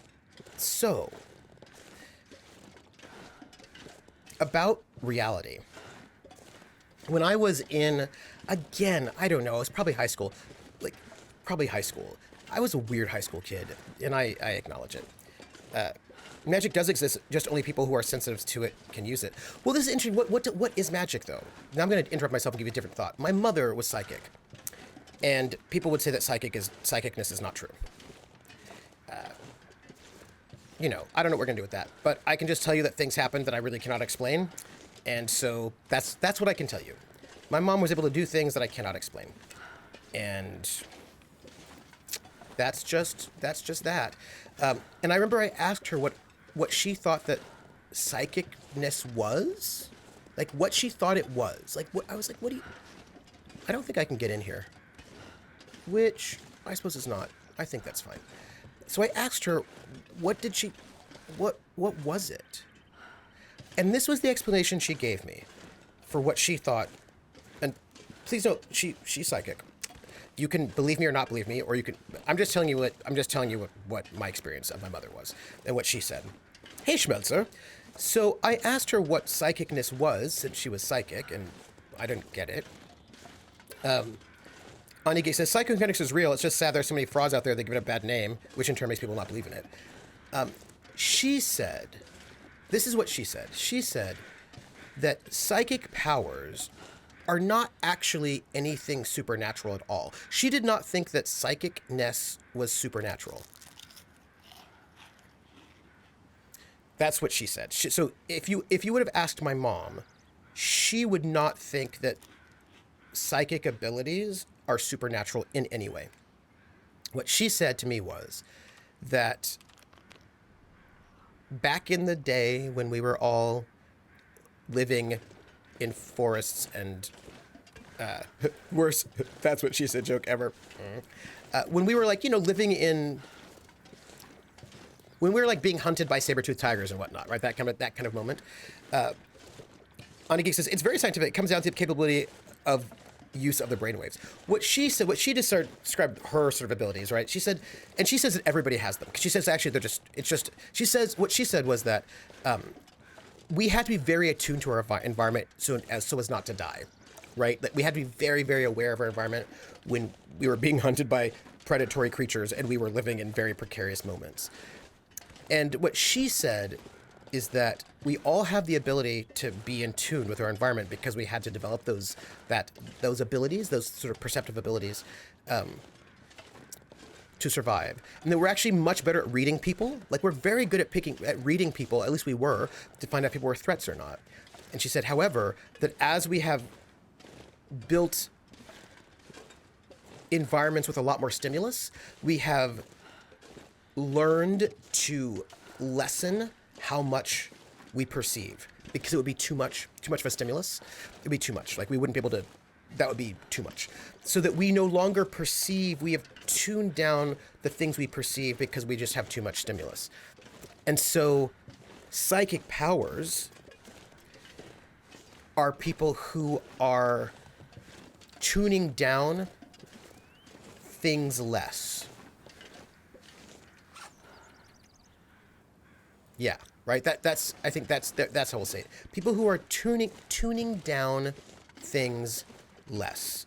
So for her, she doesn't actually think it's supernatural or paranormal in any way. She's just like, this is actually just being a bit more, just being a bit more aware of your environment.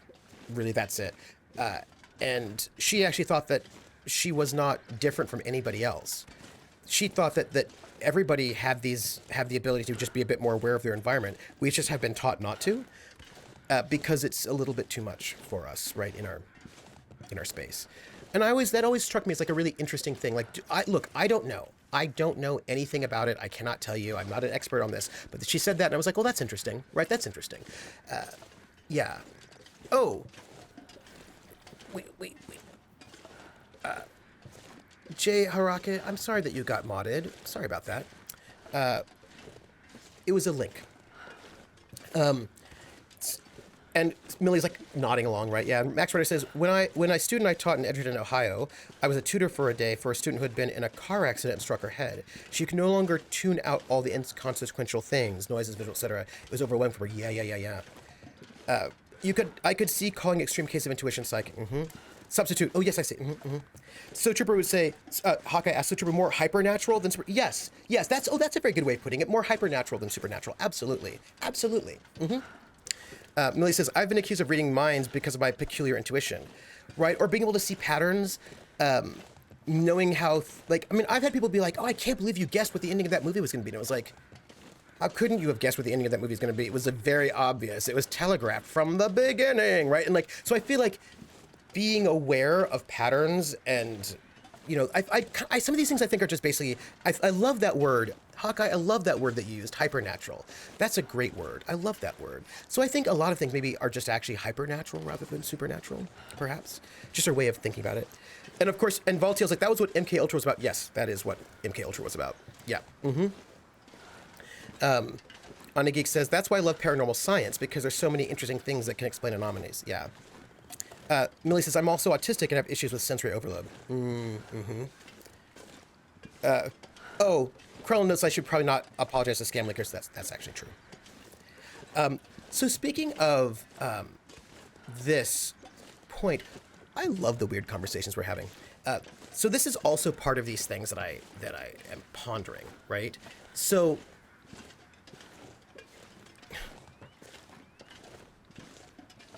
weird conversations are top tier. So I was reading a theory about ghosts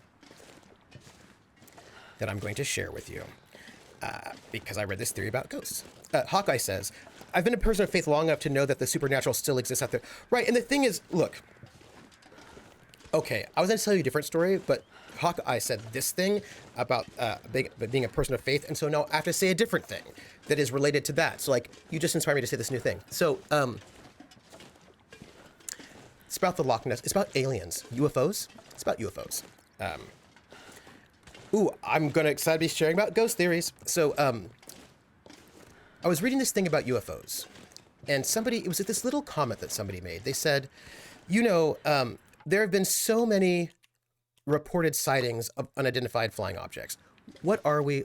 We don't know. And they said, and people say, and that people will come up with all sorts of reasons why what people said they saw, they did not see. It was a mass hallucination. Everybody just automatically started having hallucinations, so what they saw, they didn't see, all that kind of stuff. And the person I was reading said, if 50 people said they saw a UFO in the sky, people would say, oh, they're making these things up, it's a mass hallucination. If 50 people said, I saw that man kill someone, that person would be arrested, right? So we believe people when they're witnesses on some things, especially if there's a huge number of them, but not other things. And so that one thing that struck me, that even within the absence of a body, if 50 people said they saw somebody do something, we would, we might just actually arrest them for it. But when it becomes something that's a little bit outside of our ways in which we understand things, we just dismiss it out of hand. So I always thought about that, right? I always thought about that quite a lot. Yes, it's a Loch Ness Monster, yes, right? And so that was a thing that always kind of struck me as I always thought about that as a moment. Why is it that we decide to believe people here but not there? And what does that mean? And what is the resistance we have? And so think about people of faith. Scabbynack says, yeah, the explanations for some of them feel way less likely than intelligent aliens with technology from very different R's are checking shit out, right? And look, I don't know what they are, but they clearly are unidentified flying objects because they're flying objects and we don't know what they are. Like, what are they? Could they be like the government doing tests on secret planes? Maybe. I'm sure some of them are. Could they be a weather balloon? I'm sure some of them are, but clearly not all of them can be, right? They're just like, there are a lot of things.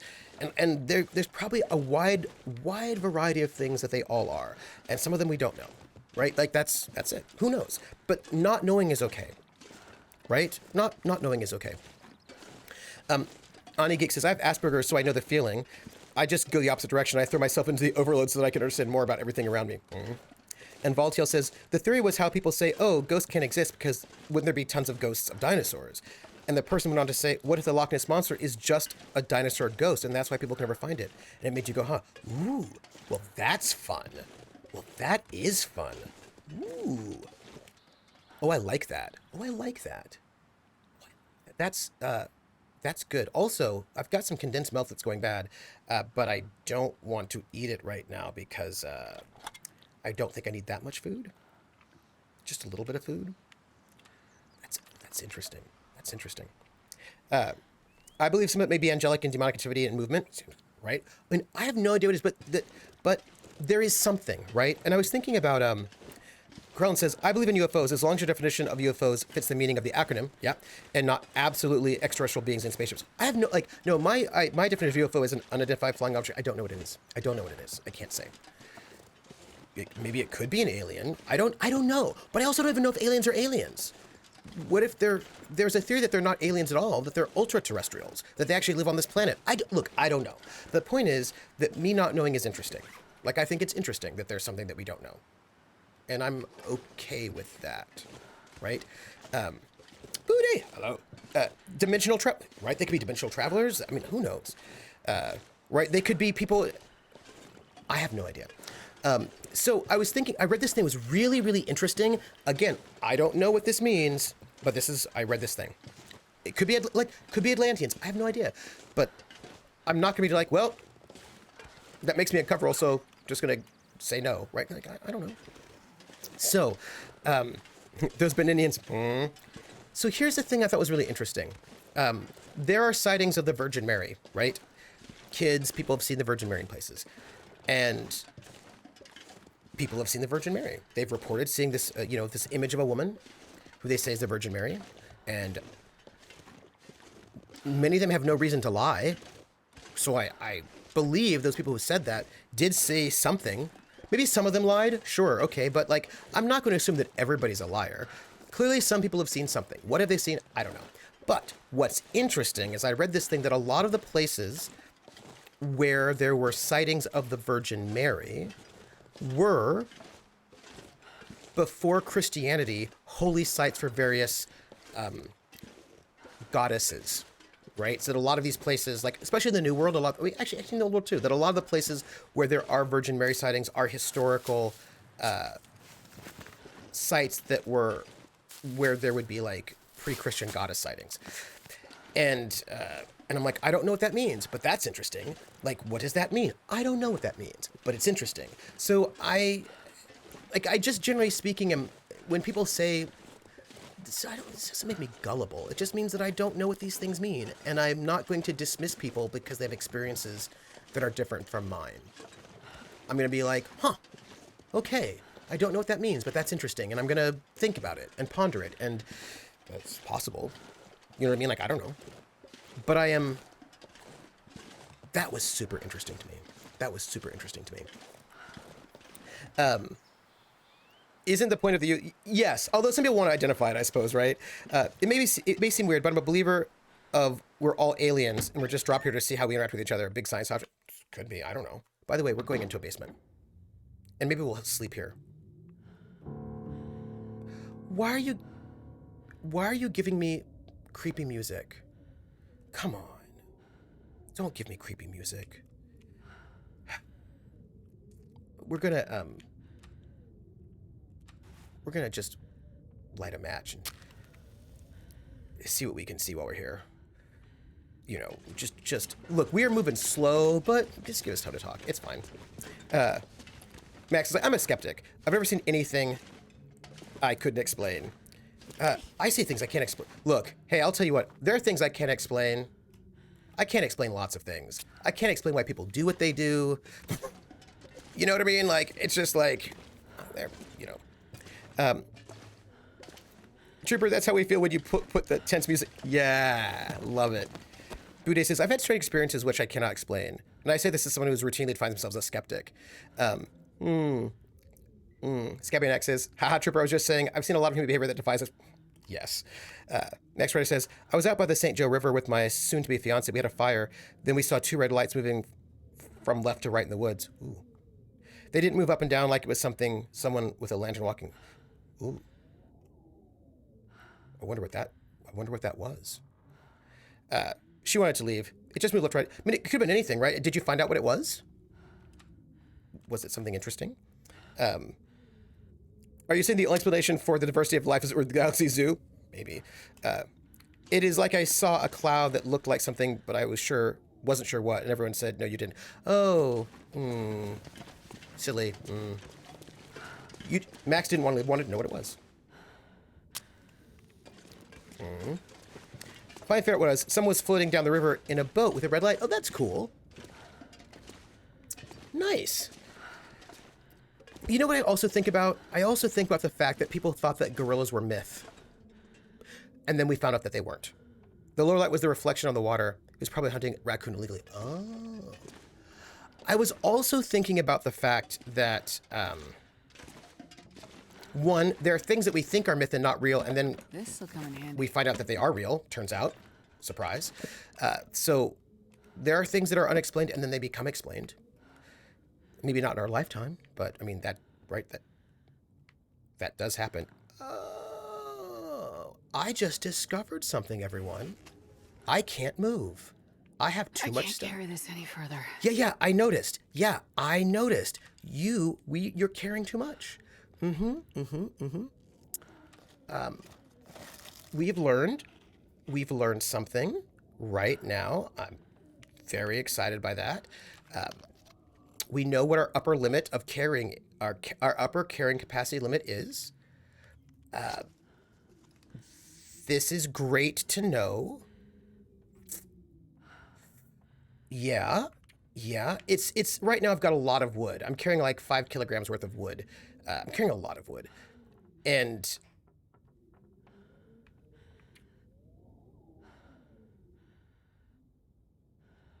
okay.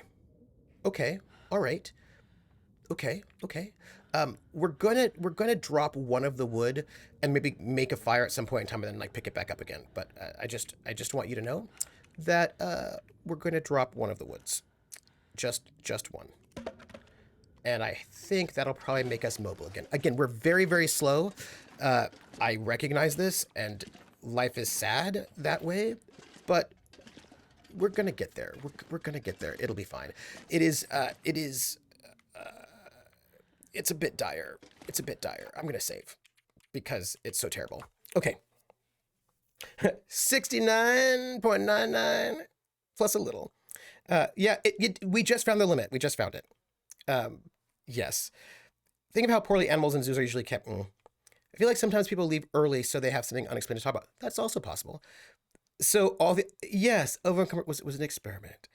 I mean, sometimes people leave early because their self-preservation is stronger than their desire to know, or something is inaccessible. Yeah. Rissa, Trooper has learned that you can reach a maximum. I have. Yes. Have I been unable to move his Mac? Oh. Huh. So, I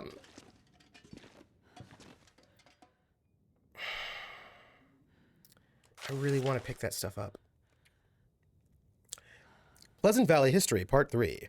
With the onset of the collapse, Pleasant Valley locals didn't notice the brunt of change all that quickly. Being so accustomed to remote living already, it took several years before life shifted in any dramatic fashion.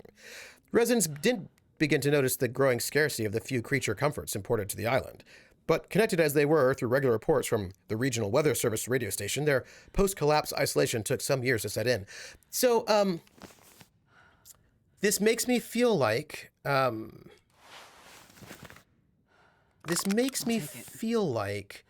there was some sort of like this thing that we experienced. I need to not be searching things, actually. Oh, man. I need to not be taking anything. These are not things I need to be doing. I need to not take anything. I need to let it go. What time is it? In game. Okay. Y'all, this is what's happening. We're going to take a nap. It's bedtime. We're going to go to sleep. We're going to sleep for 9 hours. When we wake up, we're going to eat a lot of stuff. Because it's sort of nighttime. This will give us a reason to see. We're going to take care of all of that.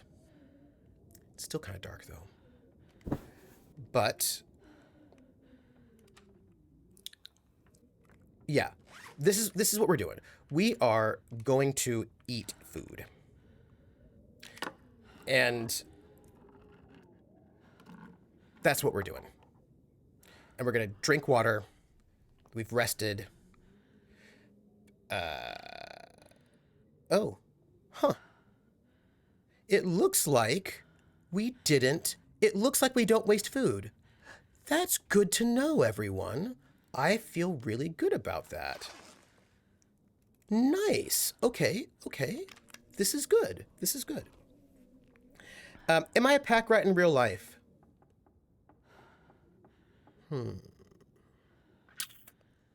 That is a hard question to answer. I'm going to have to answer it yes and no. I'm going to have to answer in different kinds. There's more than one answer to that question. It kind of depends what we're talking about and what the motivation is. There are different answers to that question, I think is what I would say. That is a little bit... That's a hard question to answer.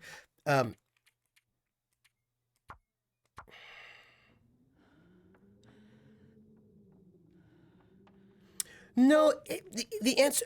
The reason why it's a hard question to answer is because there is... I think there's a slight difference in cause and effect here that I need to somehow tease out to make sense. So I'm not particularly a collector, right? I don't think, oh, I need to collect these things. Like, there are people who are like collectors. I don't collect a lot of things, actually.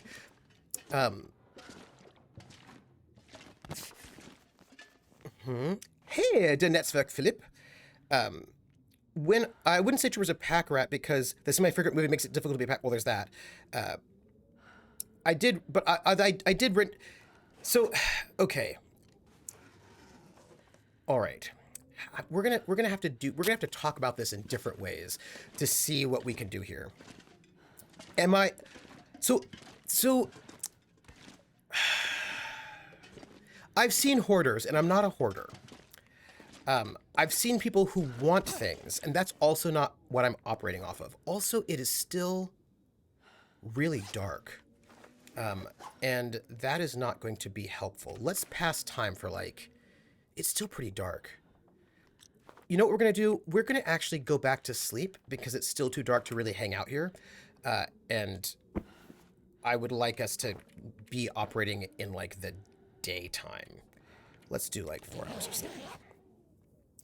I play video games like a hoarder. Absolutely. I play video games 100% like a hoarder. Absolutely. So what I would say is, how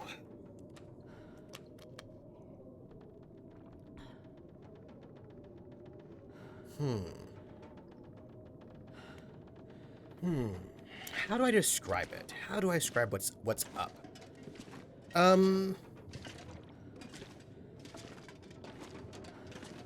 By the way, we're here. We're moving slowly. What I'm going to do is I'm going to go... You know what we're going to do? We're going to try to make the most out of the situation we're in by repairing things. So I'm going to, like, repair the bedroll. I'm going to repair our equipment. So I'm going to try to take everything we have and make it tip-top condition, so that which will use up resources and make things less heavy. And I think it's just basically a practical thing to do. So what we're going to do is just spend a little bit of time repairing our gear because there's scrap metal right there. And I feel like we do this and we will have fewer things, and the things we have will be in better repair, and that will be the way to go. That's... Oh, hey, look at that. And we can organize things by their repair. So this is what, y'all, this is what we're doing. We are going to repair things that need to be repaired, or harvest things that need to be harvested. Krellin, I did play those adventure games in the heyday of Sierra, and I did not start off holding on to everything. And then I played those games, and it turns out that one thing I didn't think I needed, it turns out that I did need, and then I was in a bad way. Speaking of which, I do not have a whetstone, and I should probably get one. So please note, if we need to find a whetstone. If we find one, remember that we need it. And we're going to repair this flashlight. Yeah. I was like, that's 100% why you're... Yes, probably. My mom hoards crafting supplies. She could legit use any of it, but there's no way she could ever use all of it. I'm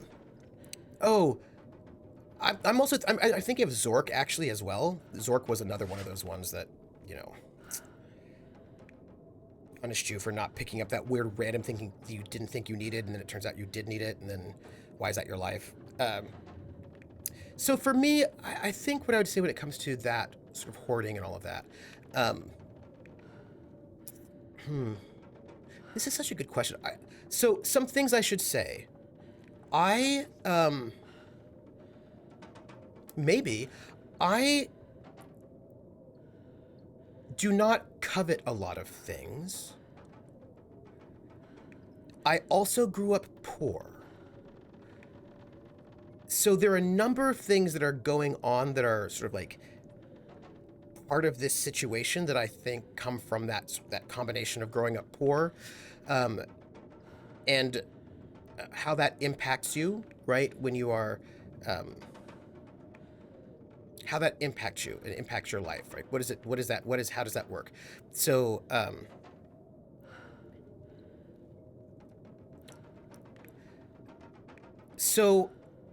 when it comes to things that I own, I don't have a lot of knickknacks, right? I don't have like a lot of knickknacks, or because again, remember, like I've moved a lot, so there are things that a lot of people have to make their place they lived very homey and comfortable, and I do not have a lot of those things because those things do not seem to be practical things to have when you move a lot. So there's a lot of things that I just don't have, like that I just don't have. What's the difference between cozy and cluttered? Well, I mean, things like, if you come into my house right now, there would be nothing on the walls. I have nothing on the walls whatsoever. I have no photographs or pictures on the walls. If you look at my shelving units, I don't tend to have... I don't have a lot of things that people have to make their home seem like a place that people live in it. I have books. I have CDs, I have VHS cassette tapes. I have... Come on to my house.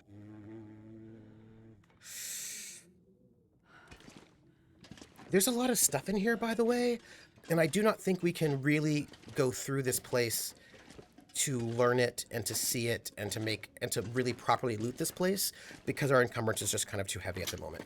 So I think we're going to have to leave this place and come back to it later is what I think. Church artifact. An old, finely crafted cross, museum-worthy in its quality, which we're going to take. Bring you home. Which we're going to take. So we're going to leave things here to be picked up later is what we're going to do. And I'm going to leave this wood, this fir firewood. I'm going to drop all of it here, which will bring us down to a pretty decent, like, our weight will be much better than where we were at. We'll be able to move again, and we can come back to this place. We'll just have to, don't let me forget where it is, so that I can come back to this place and get this. There's good stuff in here, and I don't want to forget the stuff in this place. I want to have it. So don't let me forget that there's goods that we need to come back here, and don't let me forget where it is, because I'm afraid they're going to take it off the map, and then I'm going to forget it. Come on in my house, come on. Come on in my house, come on. Come on in my house, I'm gonna give you candy. Come on in my house, I'm gonna give you everything.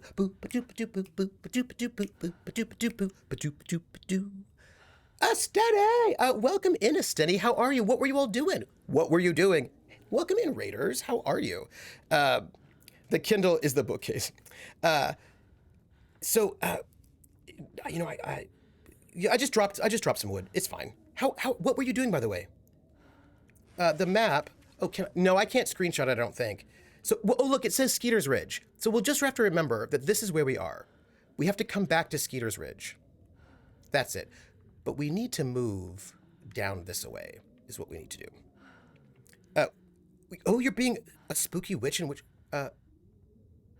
I will remember, but you all remember too. Just don't let me forget it.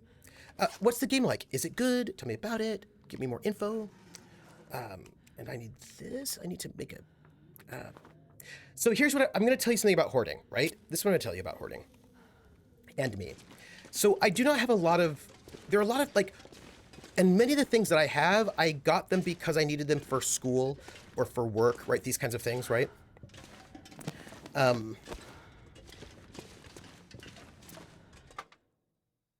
Okay. I'm going to give you an example of what I'm talking about. Esteni, the question was, am I a hoarder? And I think the answer is no. But I think I have peculiarities that come from being poor. And also not being a person who enjoys shopping. Like, I'm not a person who enjoys shopping. I'm not like, oh, I want to go shopping. So I do not tend to get new things often. Depending on what we're talking about, right? Like, yeah. It's good if you like collecting things. You run around collecting items, then you use them to craft potions. Oh! Just to do magic and salt. Well, that sounds fun. Witchwood. Except online, whenever... Yeah, online has been better for me. Online has been... I do get more things because of online, and you might think that's a bad thing, but I'm actually not quite certain, considering my tendencies, that it is a bad thing. So I'm going to be very clear about something right now. Cindy, I don't like spending money. Neither do I. And I tend to get nervous about spending money. The Kindle is a bookcase. I have a bigger tendency to have tons of the digital files or physical things. Yeah. Growing up poor, I've had a complicated relationship towards spending money and that I don't like to do it. But that is not all. And then when I do spend money, I often spend money on cheap things rather than more expensive things, which is a bad habit. Like, that's not actually good, right? Because oftentimes, like, I used to do this thing where, like, also, this is another thing about me, and this is why I don't feel like I'm a hoarder. I feel like it's a different... I feel the psychology is a little bit different, what I'm trying to explain. So if you said, am I a hoarder, I would say no. But there are some things that might look like hoarding, and I'm trying to sort of explain the psychology of it, which I think is just a little bit different. Max says, I don't browse online, but I think, oh, I need a copy of The House of Seven Gables for research for forward projects. So I buy it, yeah. Which actually I think is also kind of ADHD. Then I read another of... Yeah. So look, there's a lot of stuff here, and I just don't think I should pick these things up. I think these are good and important, valuable things that it would be great for me to have, but I do not think I should pick them up. I think I should not disturb this area, so that when I come back, I will know that I have not disturbed this area. This is what I think. Hrothgar says, I also grew up poor. I went the other way. If I'm going to spend money, I want the best of, because I'd never afford... Yeah, I'm not going to pick them up. I'm going to save them for later. So what I mean is... And it took me a while to get over this bad habit, because some of these things are bad habits, right? I think there's a difference between hoarding useless things and hanging onto things that others might throw away. If it's something you actually still use, right? I think that's the difference. But I think there's also... So, for example, when things have a big price tag, I have a very hard time spending money on it. Like, I get nervous about spending a lot of money on things. Like, if the price tag is high, I start getting nervous. If we weren't poor, but Mom and Dad didn't have a lot of money, we never felt want, but we also didn't get everything we wanted. I'm also used to not getting everything I want. Right, like the idea that I would get everything I want is also not... You don't just get everything you want. Like, that's weird. Okay, so here's going to be an example with shoes, and then I'll tell you that this I've got a surprise, which is so funny we're having this conversation considering a thing that's happening right now. But later I learned if I really want something, really want, just get it, because later we got, yeah. So I'm not used to getting things that I want either, so that also is a bit of a challenge. But okay, shoes. Growing up, I did not have many shoes. I didn't have lots of pairs of shoes, right? Well, that's because you grew up with the Stones, Trooper. They told you can't. That's true. It's true.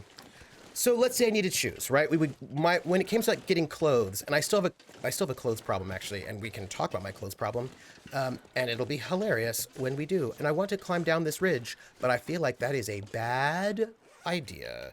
I feel like I will fall and die. That's what I feel like is going to happen.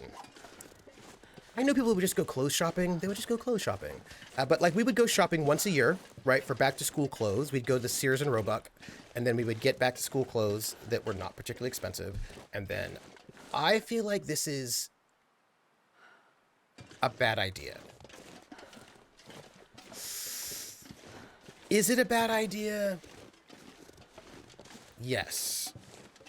Yes. We are not going to try to make our way down that cliff.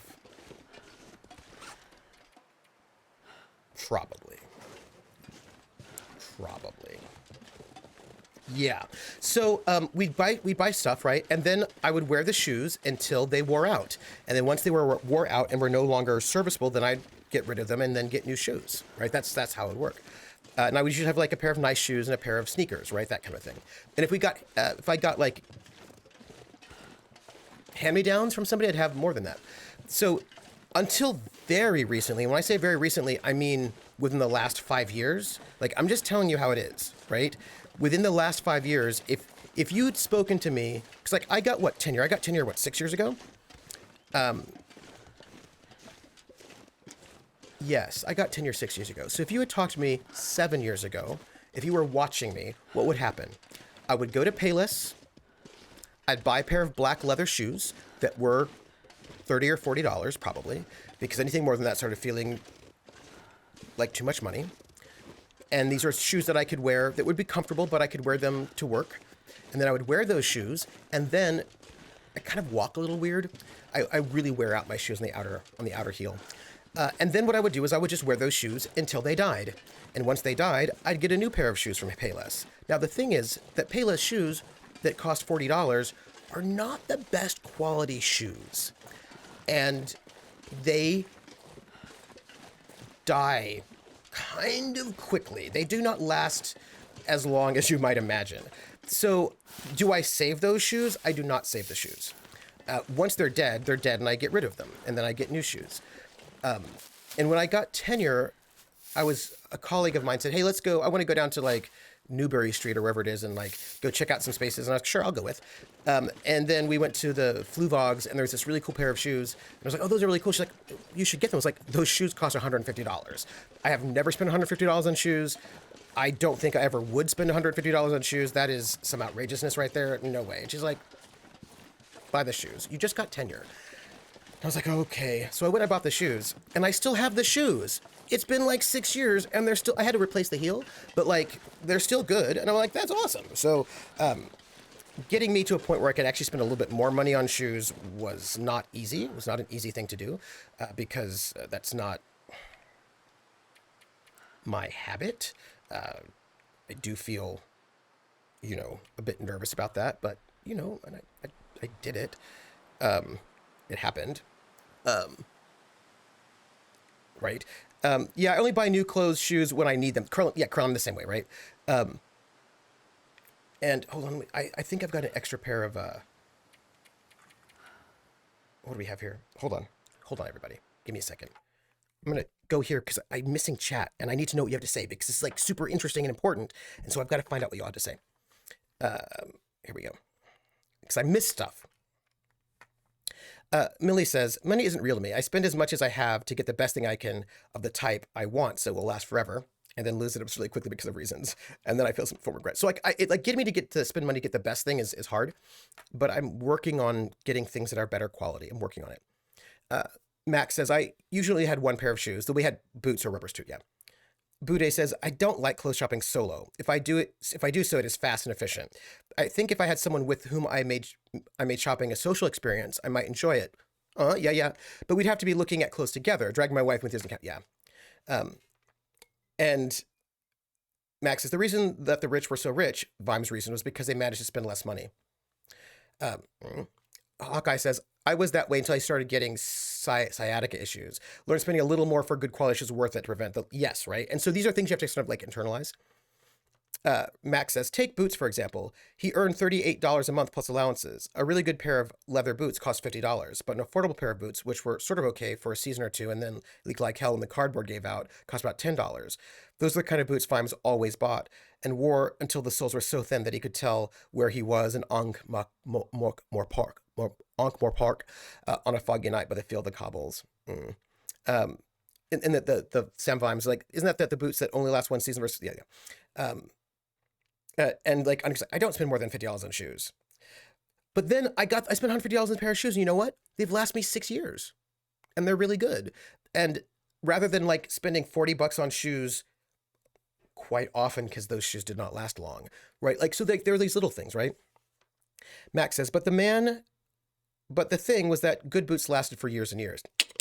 A man who could afford $50 had a pair of boots that he'd still be keeping his feet dry in 10 years' time, while the poor man who could only afford cheap boots would have spent $100 on boots in the same time and would still have wet feet. This was Captain Samuel Vime's boots theory of socioeconomic unfairness. Yep, absolutely. Terry Pratchett, absolutely. Yes. My $50 shoes have also lasted 6 years. Yeah, I'm just saying that, yeah. So here's the thing. So this is the thing to know, and this is, for me, this is why I don't think it's actually hoarding. Because I'm not like the dragon who wants all the things. But are the shoes that have lasted 6 years? Yes, they are my daily wear shoes.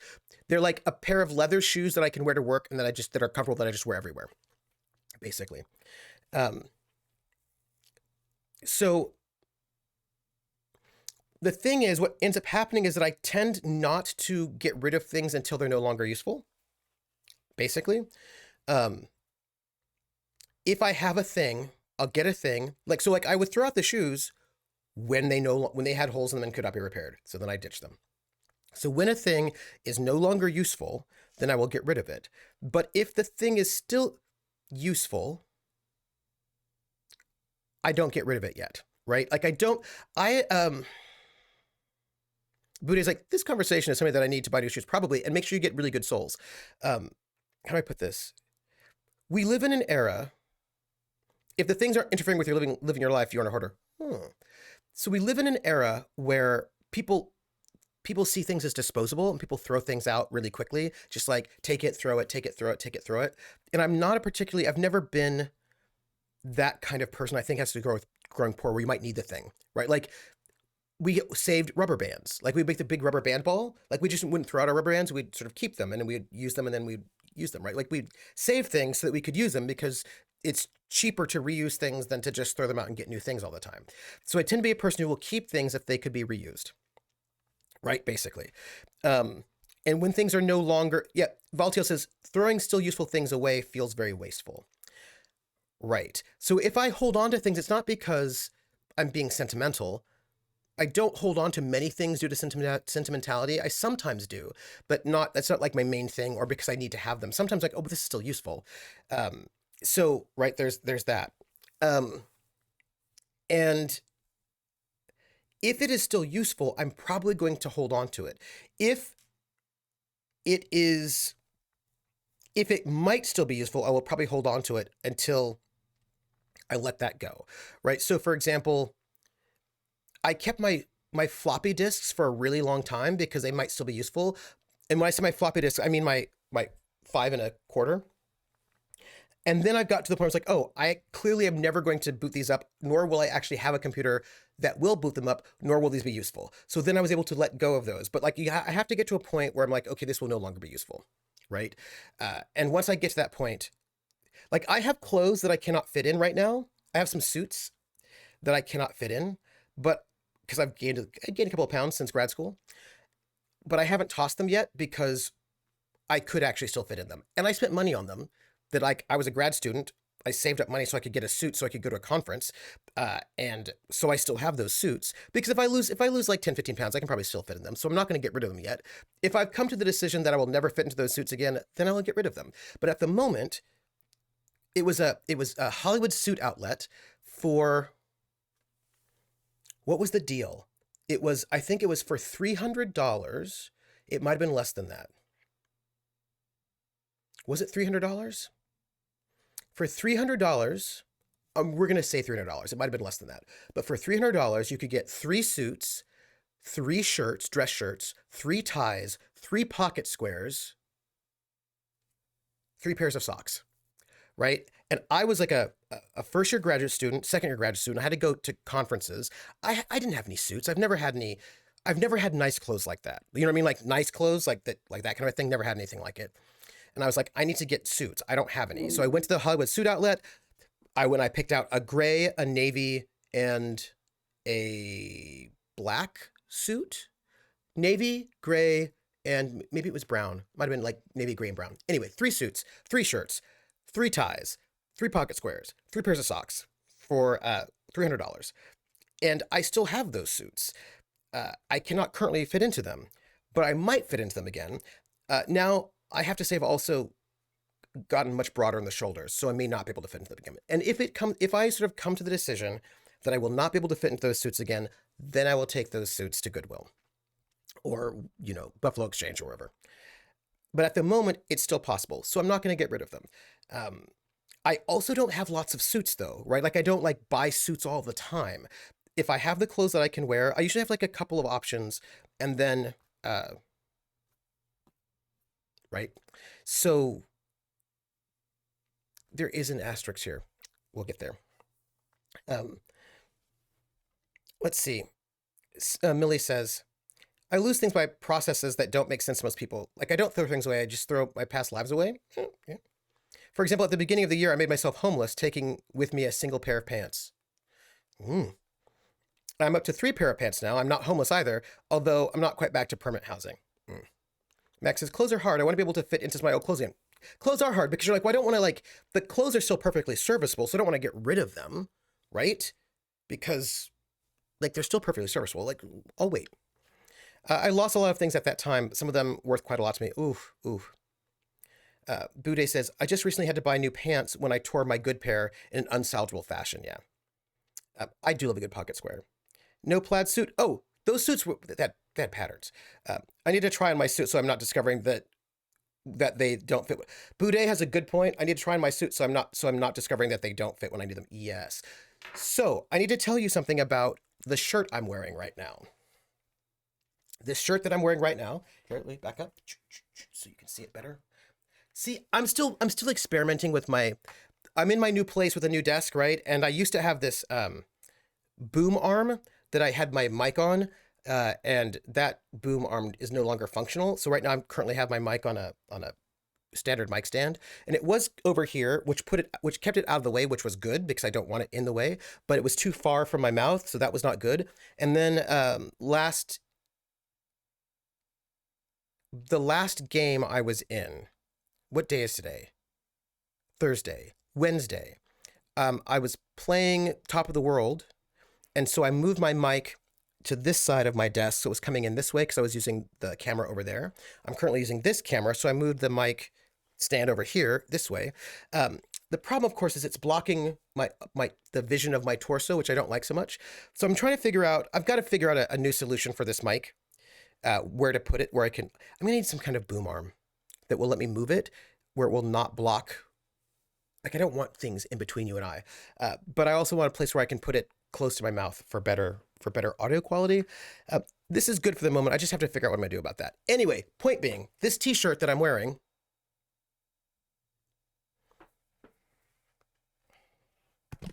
wait a second. I'm going to stand up so you can see. I'm going to kind of whoop up, right? So this is a Katie Lang t-shirt from her Ingenue tour in 1992, right?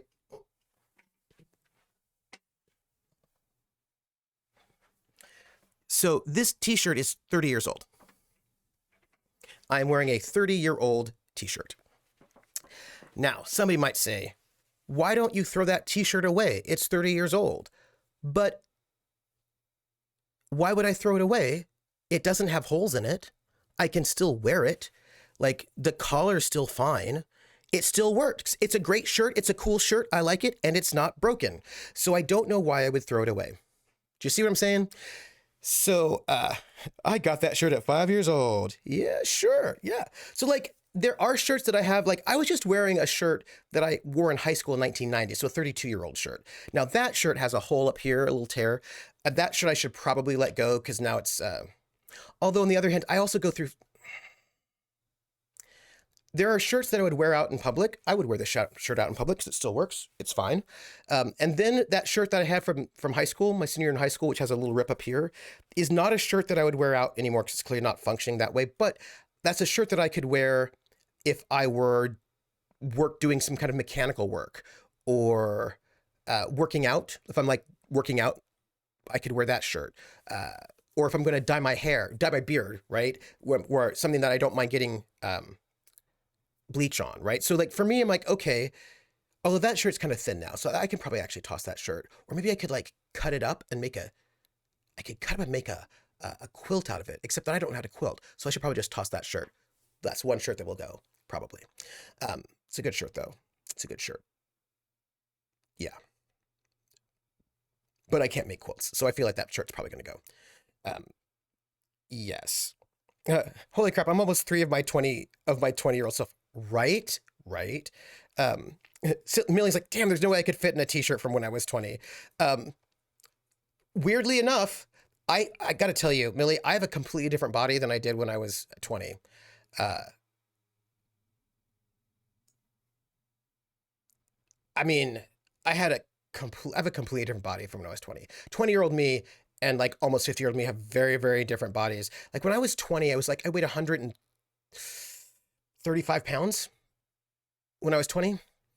I currently weigh like 188 pounds. So I'm like 50 pounds heavier than I was when I was 20 years old. I need to get down to 175. That's my goal. My goal is to get down to 175. I need to lose 15 pounds. It's fine. Life is okay. The world's not over. But the pounds that I've added have been in a lot of muscle mass, gut as well. But even though I'm 50 pounds heavier, my body is not, and my body's very, very different. Like in some way, I'm not so different that I can't still wear the shirts that I wore when I was 20.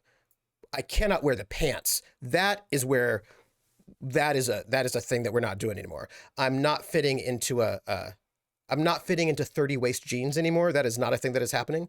Was I wearing 28s? 30, 32. Yeah. I am not fitting into 28 or 30-inch waist jeans. That was a different moment. And actually, I don't know if I will ever fit into 30-inch waist jeans again. Also, I don't know if I should. Do you know what I'm saying? Like, I'm not saying, oh, my body was so great when I was 20. I mean, I had the body of a 20-year-old who was in the Army. So my body was not bad when I was 20. But I also don't know if, I don't know if that's appropriate. I don't know if that's an appropriate body for a person who's not 20-year-old and in the Army. Does that make any sense? Like, basically, I am not idealizing my 20-year-old self. I just feel like that was a self that I had when I was 20. And I don't know if that's, I just don't know if that body is the body that makes sense for a 49-year-old. If that makes, like, which means I think I could have like an amazing 49-year-old body that's like a banging, awesome, best 49-year-old body ever. But I feel like it's just a different body. I don't know if any of that makes sense to me. Basically, I just don't want to be 20. I don't need to be 20. I'm not 20. I don't need to pretend like I'm 20. And so if I had clothes from when I was 20 that I did not think fit my body, I think I would get rid of them. Right? Basically, this is what I'm trying to say. I don't know if any of that made any sense. It makes sense to me. And I'm not just talking about because I'm trans. There's also the whole trans thing, but it's not about, but the thing is, I'm still wearing clothes. Even though I'm trans, I did not trans my presentation very much. Like again, I'm still wearing the same clothes now that I wore before I transitioned. So it's not like I changed my clothes because I'm dressing differently. I actually just dress the same way. Um, so my aesthetic has not changed at all very much. But it's more like my body wasn't mature as a 20-year-old. Do you people who are not 20? I think maybe you know what I'm talking about. Like I'm not a person who thinks, oh gosh, Max, like it all made sense. Yes, right. Thank you. Okay, thank you. Because I know what I'm talking about. There's something about like living in your body and uh,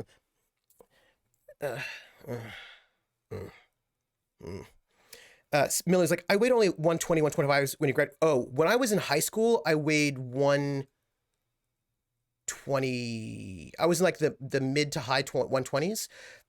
When I joined the army, I was like 128 when I joined the army. And then in the first 2 weeks, I went from 128 to 125. And by the time I graduated basic training, 8 weeks later, I was up to 135. So I packed on like 10 pounds of muscle mass in 8 weeks. And it was very, very intense. Yeah. And Millie's like, now I'm nearly 300 now. So, yeah. And Max is like, I think I was 150 and I'd like to get down 165 again. Millie's like, the Navy killed my physical conditioning. Max, like, I'd be happy with 34-inch waist jeans because I saw them. I think I'd be cool with like a 34 would be fine. Yeah, 34 would be great. I don't think I need. I think I'd look weird. I think I'd look weird with 30-inch waist jeans. I think I'd look weird. I don't think I looked weird then, but I think I'd look weird now. Millie's like, I was in better condition when I got to boot camp than I was. Oh, that's interesting. I was in better condition. Well, this is the thing I want to tell you. I'll get there. And he's like, I just want to get down to 200 and I'll be happy. That's fair. Hawkeye says, I used to hate pants shopping. It used to be a size that was too big for the regular stores, but sometimes too small for the big and tall section. Yeah, that sucks. Paul says, 20-year-old me definitely wasn't ideal in any fashion. So I want to get back to this. And then you grew another 2 inches after 20. Oh, interesting. Hawkeye says, I want the energy of 20-year-old me. Maybe. But I want the confidence of a not, like, man, yeah. I'm way stronger than 120. Scabman, this is what I want to get to, right? I'll take that over losing a few pounds of fat. Yeah, absolutely. And Millie's like, yeah, my 20-year-old body was not finished maturing. Absolutely.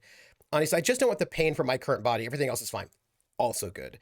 Like, I do not have 20-year-old knees. Like, I went dancing recently, and I was like, ooh, I do not have 20-year-old knees. 20-year-old me could be like, yeah, I do not have 20-year-old knees. I'm going to say that.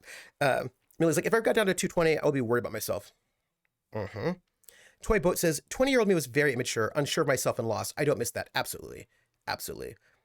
Millie's like, I would be good at 240. Like, I think I'd be good at 175. And I think for me, it's about, my knees feel, Annie's like, my knees feels like I'm 90. Yes. And also, hi, Toy Boat. So here's the thing I think is really interesting. And the Army doesn't do this. Like, I learned that the Army has a new physical fitness test. Very fascinating. Very different. So when I was in the Army, you'd have this physical fitness test was like push-ups, sit-ups, the 2-mile run. That is, by the way, we can go back to the game because I'm all caught up. That is, by the way, not what they're doing now. I just learned they have a brand new exam and it's really different, which I find so interesting. Not the point. The point is, in the Army, you have to score 60% in the three categories: push-ups, sit-ups, 2-mile run. Right, so that's scored between 0 and 100, and to pass, you need to get 60, 60, 60 minimum in each one. And then, what is a 60 though? And what is a 60? What counts as a 60 depends on your, at the time, because things are different now, depended on your age and your gender. So, like, a 60 for a woman who was like 18 to 22 was, I think, 18 push-ups. And then, like, a 60 was like, I don't know, 14 minutes for a 2-mile run. I don't remember I don't remember some of those numbers. I cannot tell you all the numbers. I cannot tell you. But what was interesting, and I actually think this is not untrue, what was interesting is that also I do not think I can go down this road because I think I will die. Because I'm too encumbered. Let's see. Let's eat first. Let's eat a stale granola bar. Let's do that. We're gonna just eat some food. We're going to eat this rusty condensed milk. That's what we're going to do. Hawkeye says, in the past years, I've gone from nearly 275 down to 250. Oh, nice. Hope to get down lower, but at the age we're losing weight, it's hard to do it. Well, that's also true. I feel like I'm gonna die. I have food poisoning, everybody. I made a poor choice. I have food poisoning. What do I do about this? I've never had food, but also I'm wet. I've never had food poisoning before. So what's my treatment? My treatment is antibiotics or that tea. Okay, so let's take care of that. Also, I'm wet. So okay, all right. Let's take some antibiotics. Because we do not like having food poisoning. Like, food poisoning is bad and we don't want it. And we're going to save again. Because, yeah. You want screw 6 inches, 6 months? Ooh. That's a, yeah, I'm too encumbered to climb. So we're not going to climb. Clearly, we're just going to walk. We're going to walk around. We're taking a journey. It's fine. Don't worry about it. My 20-year-old self is almost 100 pounds heavier than myself right now. Really? Oh, that's interesting.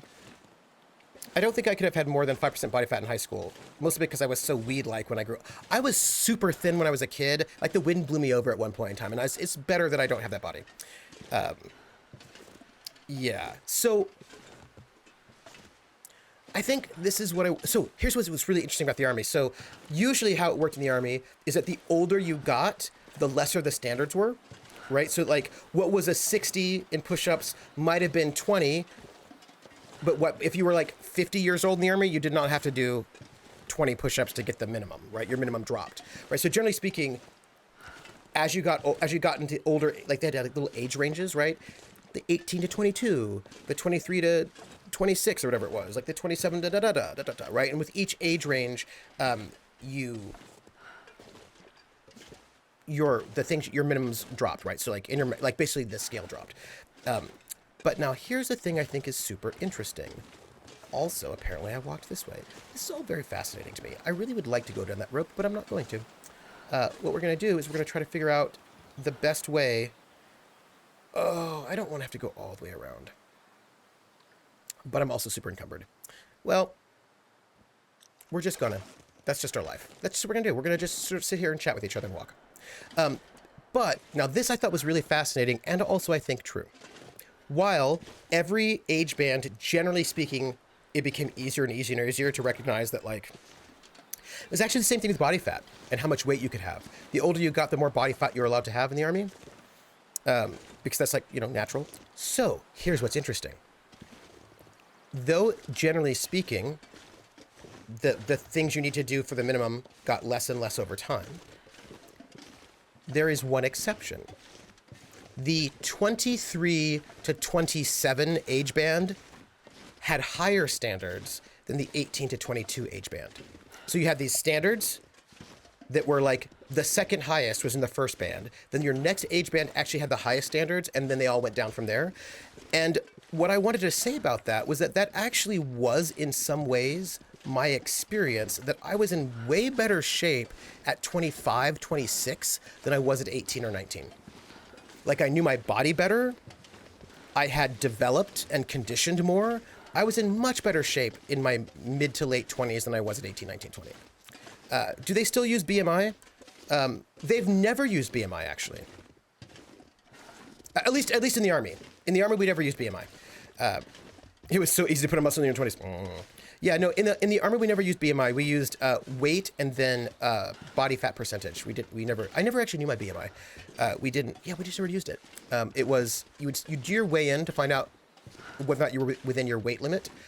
And if you were overweight, then we would do tape test to get your body fat percentage. And then, your body's still developing up until around 25. But yeah, so it makes sense to me. Yeah, so if you were overweight, then you have to find out whether or not you passed the tape test, which was to get your body fat percentage. And if you were overweight but not over fat, you were fine. If you were overweight and over fat, then you had 6 months to get yourself where you needed to be. Basically. That was it. But yeah, we didn't use BMI. Also, what is that over there? What is that red thing? Oh, I think that's our plane crash. Right? That's our plane crash. Yes. So we're going to go... Ooh, we're going to figure out how to get back home in a way that is not completely ridiculous. I do not want to go all the way around this way because I feel like it's just easier for us to go this way. So I think we just have to find a way through the mountain range going around is what I think we have to do. I think that's it. I think we're going to have to go by the plane crash. I don't mind. This is my current thought on that one. Navy use BMI? Really? Why would they? BMI's bogus. Whatever. I knew people who had to get exceptions to stay in because they had too much muscle, which made their BMI too high. The Navy's all screwed. You know, well, you said it. I didn't.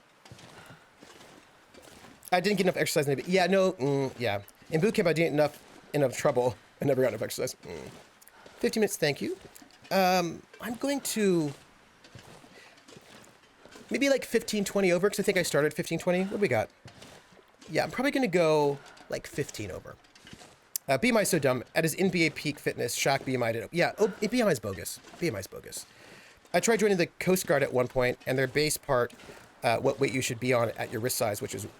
well, no, actually, so... Are you tired? We'll work it out. So when you do your tape test, you tape neck. Ooh, it depends on, like, what gender you are, what you tape. So there are different parts. You take, like, neck, wrist, chest, waist, hips...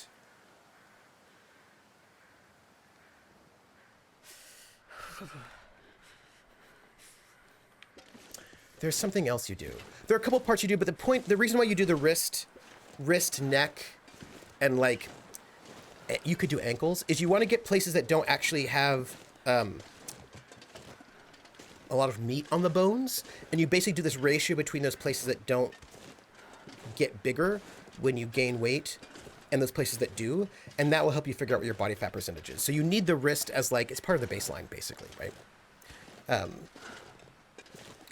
Millie says, and I was a swimmer, so I used to swim 5,000 yards a day, 5 days a week at least, plus played beach volleyball and swim. Yeah, and then, yeah. Hawkins, BMI is so overrated. I started to disregard it when starting NFL quarterbacks were found to have BMIs that said they're obese. Yeah, and BMI is terrible. It's just not good. It's based on, I don't even know what. It's just not good. It's bad. I can understand neck, waist, and such, but wrist made no sense to me. Like I have small wrist for a large person. So that's why they do more than one part, right? I think your character still has food poisoning. Oh, really? Oh, Donal. I do still have food poisoning. You're right. Thank you for pointing out that I still have food poisoning. If it wouldn't be, Donal, if it weren't for you, I wouldn't have known that, and I might be dying right now. Oh, come on. What happened? Oh, actually, I think I took it. No, I think it's done. I think I took it. I just have to wait for it. I think I just have to wait for it to pass. I think I just have to wait the 10 hours for it to pass. I think that's just it. So I might still have the food poisoning, but I think I just have to wait for it to, like, pass through my system. That's all. Yes. Yeah, BMI is just a ratio of weight to height. Yeah, it's no good. It's no good. Yeah, so like I also think that sometimes we idealize underweightness in a way that I don't think is the best. You know what I mean? Like, the screen said the truth. Yeah, it didn't do anything, sadly, but we are going to set up camp probably right about here, because, well, there's a house over there. I wonder if we can get inside that house. It has no roof, so would it even help? Questions. And see, the thing is, that's what I'm saying. There are a lot of sticks around here. Krellin says, medical fact, overweight people recover better from illness and injury than underweight and normal weight people. Oh, that doesn't surprise me. Doesn't surprise me at all. Doesn't surprise me. Anyway, my point is that I don't throw out things if they're still useful. And if there's a question, if it will be useful or not, I'll probably hold on to it like one more cycle. So, and I don't buy new things if I still have old things that work. Right? Does that make any sense? Like, I still have this t-shirt that still works, and I'm not going to buy, like, I don't tend to buy new clothes. Well, I do. Well, that's true and not true. Have I bought new clothes? Yes. But have they been for cosplays for shows I'm in? Basically, yes. Although I try to get things that I can use also outside of cosplay. So, yes, I've gotten new things, but usually not because, but usually for gaming purposes. I'll get new technology if I need it. But I don't tend to get things unless I feel like I need it. And if I have something that still works, I'll keep the old thing. So I don't think I'm a hoarder, to finish the thought. I just don't get rid of things unless they're no longer useful. But I also don't get new things if I have old things that still work. So that does not feel like a hoarder to me. That would be my take on it. Now, I do feel like sometimes I could let things, I do feel like there's like, I do think sometimes I could like, I hold on to things a little bit longer than I necessarily need to. But I don't think I'm a hoarder. That's what I would say. And if that shirt ever dies, you can just get a new one off a merch store. Maybe, but this is like a concert t-shirt, and I don't know how often you can get old concert t-shirts. Yeah. I will say that now that said, I have a lot of books. I have a lot of books, like a lot of books, but they've all been books I've gotten for work, for gaming. You know what I mean? Like, yeah, I'd have to find out eBay. So I walked. I am too tired to think straight. I know you are tired. I'm a little bit concerned about the lack of a windbreak, but maybe you know what? We're gonna make a fire. As long as they will let us do it, we'll do it right here, and we're just gonna do it right here. That's it. Perfect. And let's add some fuel. Let's give ourselves like some 3 hours worth of goodness, and then let's put out our bedroll, and let's drink some. Let's make some tea, a little bit of herbal tea right now, so that we can go to sleep in a rested way. And let's just drink all that tea, and let's go to sleep and be well rested, and everything will be good in our life. Because also we have food poisoning, and that food poisoning is like not great. That's all I'm saying. I don't know that there was an age breakdown on what oh, okay. I trust Caitlin probably has one of some stored somewhere for her. That's probably true. Also, it is now super... Hey, my food poisoning is healed. It is super dark. We are cold. We're going to start up that fire. It's okay. It's going to be fine. We're going to warm ourselves up, eat some food, get ourselves in a good position, and we'll decide if we want to start moving. Why didn't that work? It's okay. It's okay. We can do this. We're going to just... use some sticks. It'll be fine. Trooper, did you tell... yeah, 15 minutes over. 15 minutes over. And Millie says, and I'm much happier if everything I own fits into 1 or 2 bags that I can carry onto a plane, or at least... Come on, little fire. I prefer to have no furniture in an apartment. Sauce rolls and bed rolls. The only 3 rolls you need in life. So here's the interesting... I used to be that way because I was in the Army and never... I was just always moving and was not settled in any way. But I also... am a Cancer. Like, look, if you look at my, like, I actually now have furniture. Like, I'm almost 50 and I finally have furniture. It took me a while to actually get it, and I still don't have like a full complement of furniture. I still am a bit ridiculous that way, actually. But I think that having a kind of a home is not a bad thing. Unless you don't want it. Like if home is, if you were like a rambler, do it. You know what I mean? Like, that's also totally... Why? I have way too many cans. That's totally legit. Be a rambler. Love it. Honor it. But having, like, I didn't have chairs. Do you know what I mean? Like, I've slowly gotten things, mostly because I kind of had to. I was like, oh, I really need to get this thing for work or whatever. You know what I mean? Like, a lot of things in my life, I have a long time, very, very Spartan sort of existence. And it's okay not to have a Spartan existence. And of course, for me, it's really tricky because I still don't live in a permanent place. Like, I still don't live in a place where, like, I'm not going to be living in this dorm for the rest of my life. So being a bit more...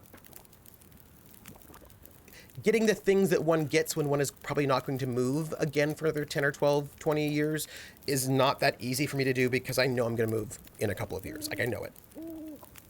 Like, I just know that in a couple of years, I'm going to be moving again. So I am a little bit hesitant to get those things that, you know, are a bit more settled. Pick that up. I'm going to eat some food. What am I going to eat? I'm going to eat... What am I going to eat? Let's eat something that is close to... I feel like I'm running out of food. Let's eat some dog food.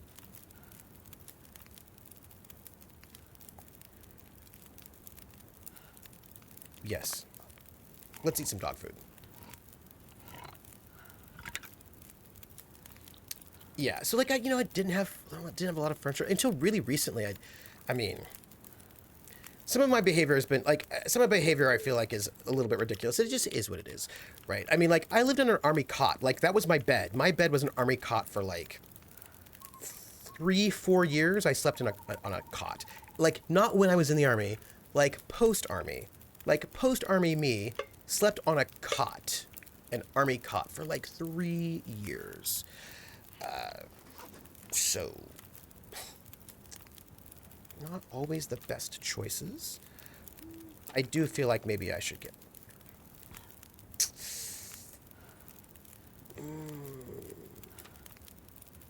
I probably could, I could probably survive it. It's probably not the worst. And look at that. My weight is down to something pretty decent. Like, it's not that bad. It's super dark. I feel like I should maybe just get, like, a little bit more sleep. Just, like, a little bit. Name game. Oh! The name game. Come on, everybody. I say, now let's play a game.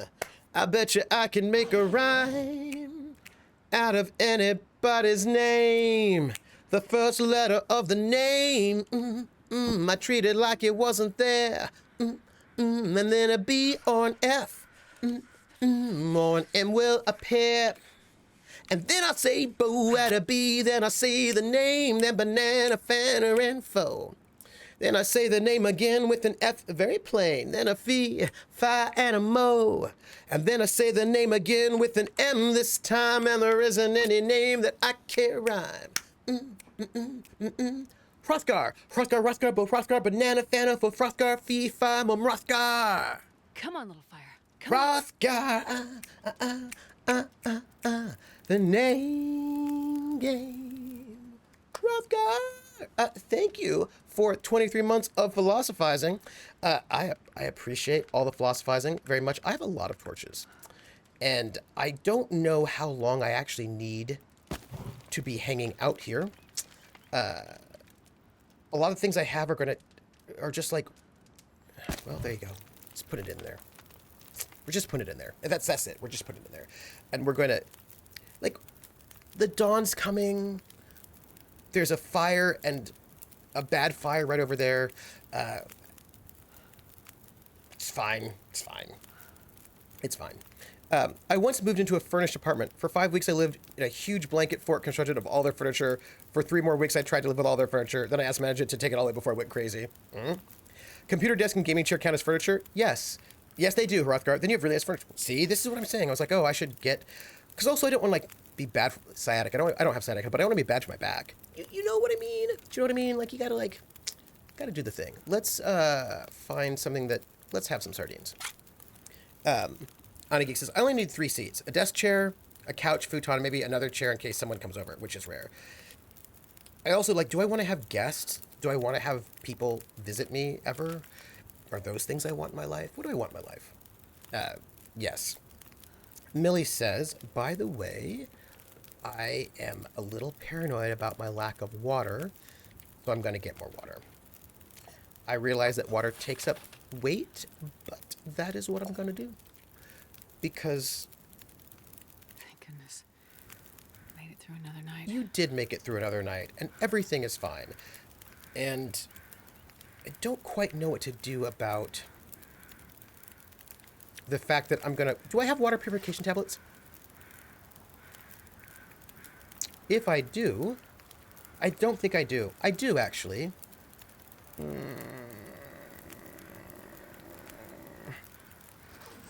I think it's probably not worth it. I think I should probably just add fuel to this fire. How about some sticks? There we go. We're good. We are good, everybody. We're taking it. And we are good. Oh, also, remind me to use my torches, by the way. Just remind me that, like, I have torches and I should use them. This is what I would like you all to remind me of in the future. Just remind me that I have torches, because I'm collecting torches and I might as well use them, is all that I'm saying. Okay. Our life is good. Our life is excellent. And we are going to save. Millie says, I used to have a library, a 13 by 10 foot room with 2 walls completely covered with books. Love it. I had 125 shelf feet and still had piles of books that wouldn't fit, but I finally realized that books were anchors. I couldn't go anywhere. I also prefer to sleep on the floor. I have since high school. People keep getting me to sleep on beds, but I keep going back to the floor. I'm also not a chair sitter. That's fair. We had fuel this fire. It brings our overall weight down so we can carry more later. Yes. Hey, it's Hrothgar from the future. Use a torch. Yes, use a torch. I've read that you should light fires with torches instead of matches. Really? They don't give me that option. Okay, so here we are. We've done a good thing. Here's our fire. We want to get... You know what? I think we should just admit that we're going to go the other direction. We're just going to go this way. This is it. We're just going to go this way. I wanted to avoid going this way because I feel like it's not efficient, but that's what we're going to do. We're not going to try... But if we go this way... If we go this way, people... We're going to go the other way. I know we said we were going to go directly... I know what I said. I know it. I know I said that we'd go directly back to that place and not explore more because we've got all this encumbered weight that we need to get off of our person. I know we said that. I know it. I know I said it. But we're like already all the way over here. We should just keep going and head towards... We should just go this way. I realize what this looks like. It looks like we're not... This way we don't have to travel back this way twice. I just feel like we're being, like... Especially now that we're moving a little faster, I feel like it's just a bit more efficient. We're just gonna go. It'll be fine. It's gonna be fine. Don't even worry about it. It's it. What you should light fires with torches instead of matches. The thing is, I don't think they gave us the option. I will see. If they give us the option, we will experiment. We will experiment with this. Because if we can get that to work, then we will do it. We will do it if we can. Maybe we have to light a torch with a match and then use the torch to light the fire. Perhaps. Let's experiment with this later. The next time we make a fire. This is what we're going to do. We're going to try it. We're going to try it. So, y'all, I think it gives you the option when you're picking the fuel interior. I've never seen a torch option before. So this is what we're going to have to experiment and see what goes. Come on, trooper, light that fire. Y'all, I'm going to blame Hrothgar for this tangent. Hrothgar, this tangent is your tangent. This tangent's for you. there are things that I don't understand. I try to understand. There are questions that I have. And these questions are probably the questions, because I have these questions, I think this should probably be an article. Do you know what I mean? Like it should probably be an article. I should do something with it. This tangent is sponsored by Hrothgar Thorson. So, I teach popular music, right? I teach the history of rock and roll. And I'm always very interested in what is considered great and important and who decides that, right? And what that means. And, you look at things like part of this, right, was I look at the Rolling Stone magazine's list of greatest albums of all time, list of greatest songs of all time, list of greatest guitar players of all time, right? Those things, and like who do they list? Who do they not list? How does that list change over time? Like those things are always very interesting to me. And there was this really interesting moment when one of the very irritating Rolling Stone magazine lists of the greatest albums or songs of all time, or artists of all time, it was like one of the more infamous ones were like, I think it was songs, where like 70 to 80% of all the songs on their list, the top 100 songs, greatest songs of all time, were released between 1964 and 1975. And, right, nothing before 1955. The top 10 were, this might have been albums actually. Anyway, the top 10 were 3 Beatles albums, 2 or 3 Bob Dylan albums, Pet Sounds by the Beach Boys, that puts you up like 7, maybe 1 or 2 Rolling Stones, which puts you at like 8 or 9, and then like What's Going On. So I know that boomer thing, right? And I just find it really irritating because, and then Spin Magazine put out a competing list which had like Madonna, The Clash, like they're like, okay, fine boomers, we're gonna give you some Gen X music, whatever, in their list, right? Was this the comparison that you in practice? Maybe, I think so, right? So it's like, but I was released between 64 and 75. Yes. Good. So here's what's interesting to me about the boomer canon. 2 things. One, because I teach the history of rock and roll, and I teach the history of rock and roll, and I like to start that class by asking my students, hey everyone, it's first day of class, what is the, sorry about that. I was walking on an angle. We're gonna work it out, don't worry about it. What is the best band and most important band of all time in the entire world? And the students will generally say the Beatles, because they know that's the right answer, even if they don't personally like the Beatles. And I find that really frustrating and also kind of irritating, because that's silly. The whole question is silly. There's no such, like, the whole thing is silly. Do you know what I mean? Like, the whole idea of there being, like, the whole thing is silly. I just think the whole thing is ridiculous. I don't think that's even I think the question is a stupid question.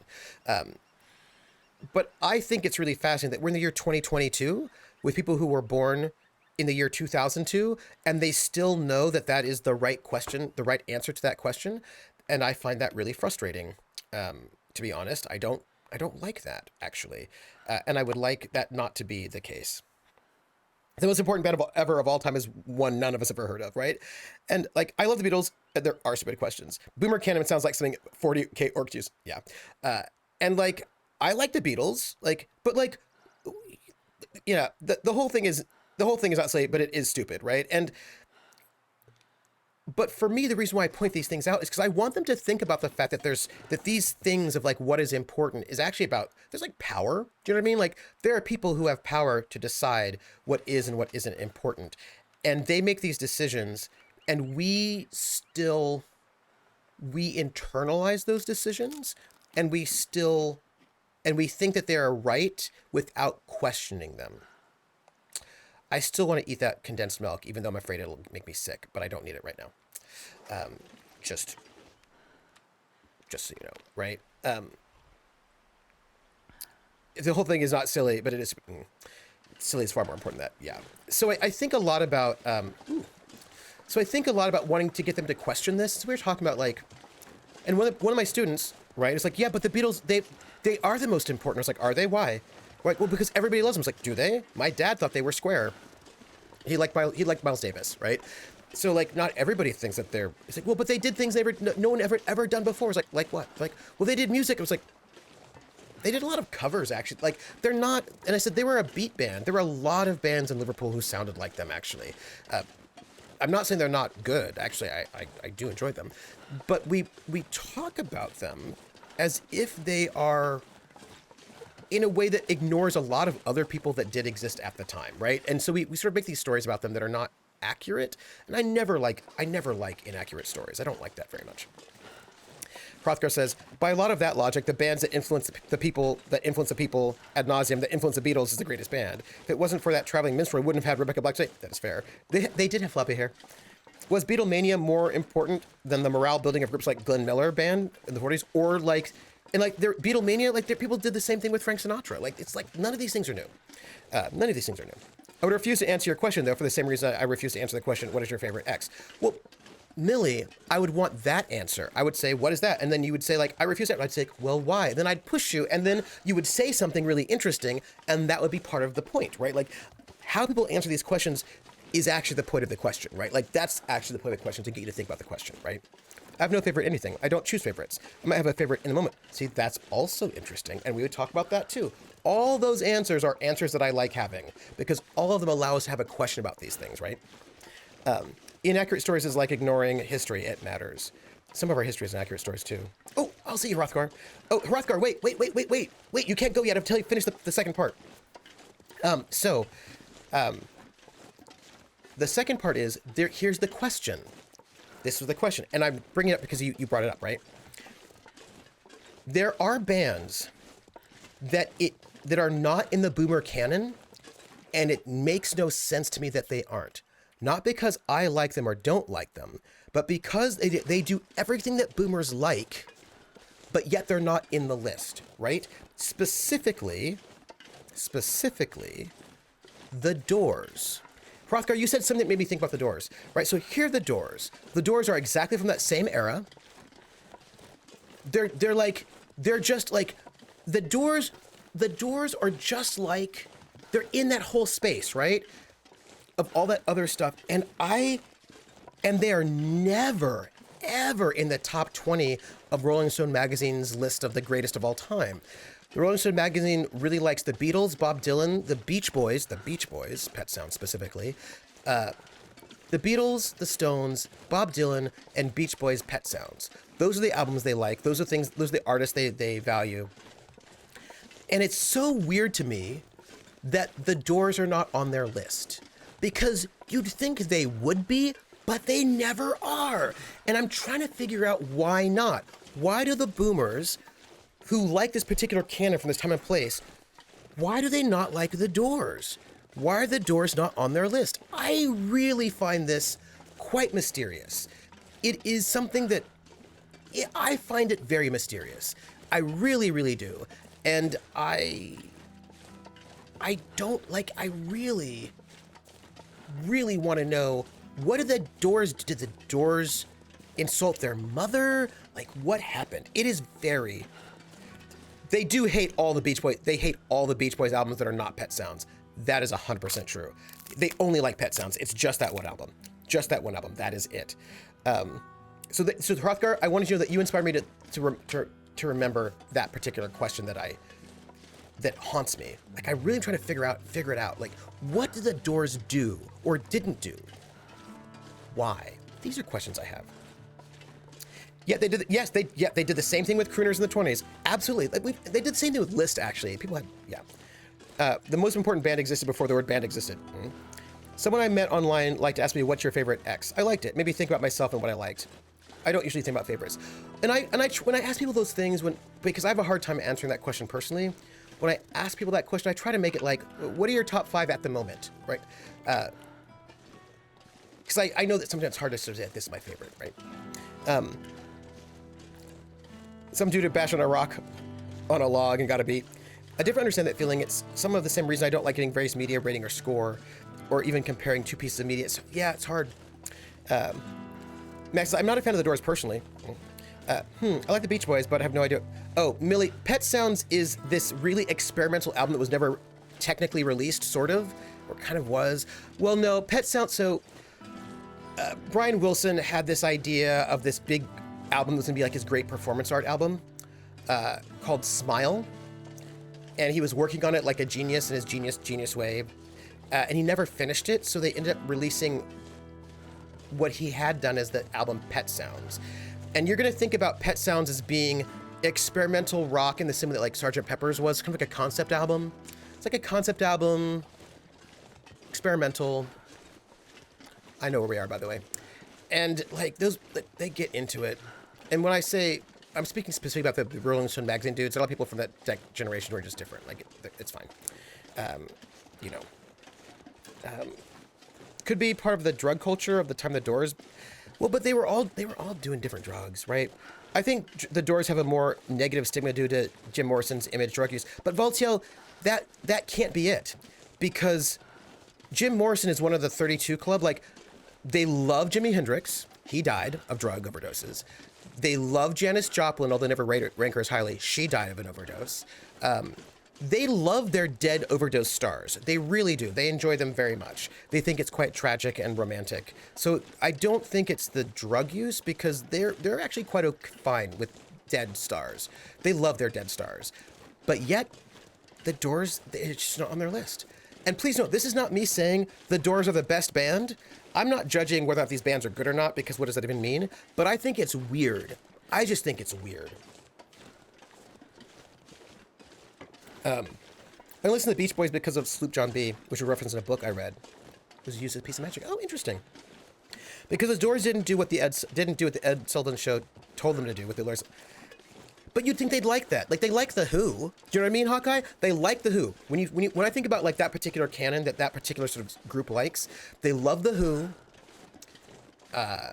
They love the Beatles, the Stones. They like rebellious bands. If they can imagine the band as being rebellious, they do like them. But they don't like the Doors.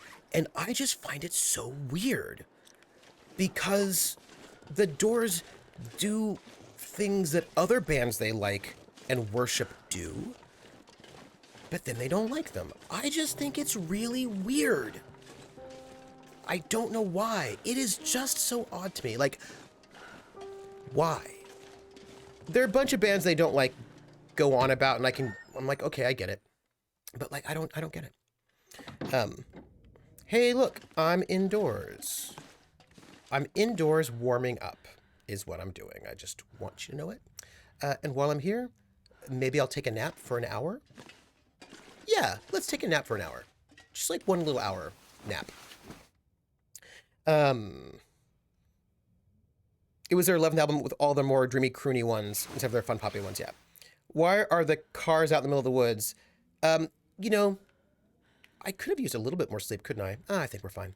Let's have some food. Let's eat that rusty condensed milk before it goes real bad. One hopes. And? My stomach. Yep, food poisoning. It hurts. Got it. Got the food poisoning. I'm so sorry. I thought that it was still good enough. I thought it was good enough, and I'm so sorry that it was not. I'm sorry about that. I was taking a risk. The risk did not pay off. But we have antibiotics, and we have to use them, so we'll just drink that milk faster, sooner, later. I'm sorry. I'm so sorry about that. I'm so sorry about food poisoning. Food poisoning really is not fun. I am very sorry about it. But you're fine. Right? I mean, yeah. I was never really a fan of the Beach Boys. I understand how they influence music we have today, but I just couldn't really enjoy them.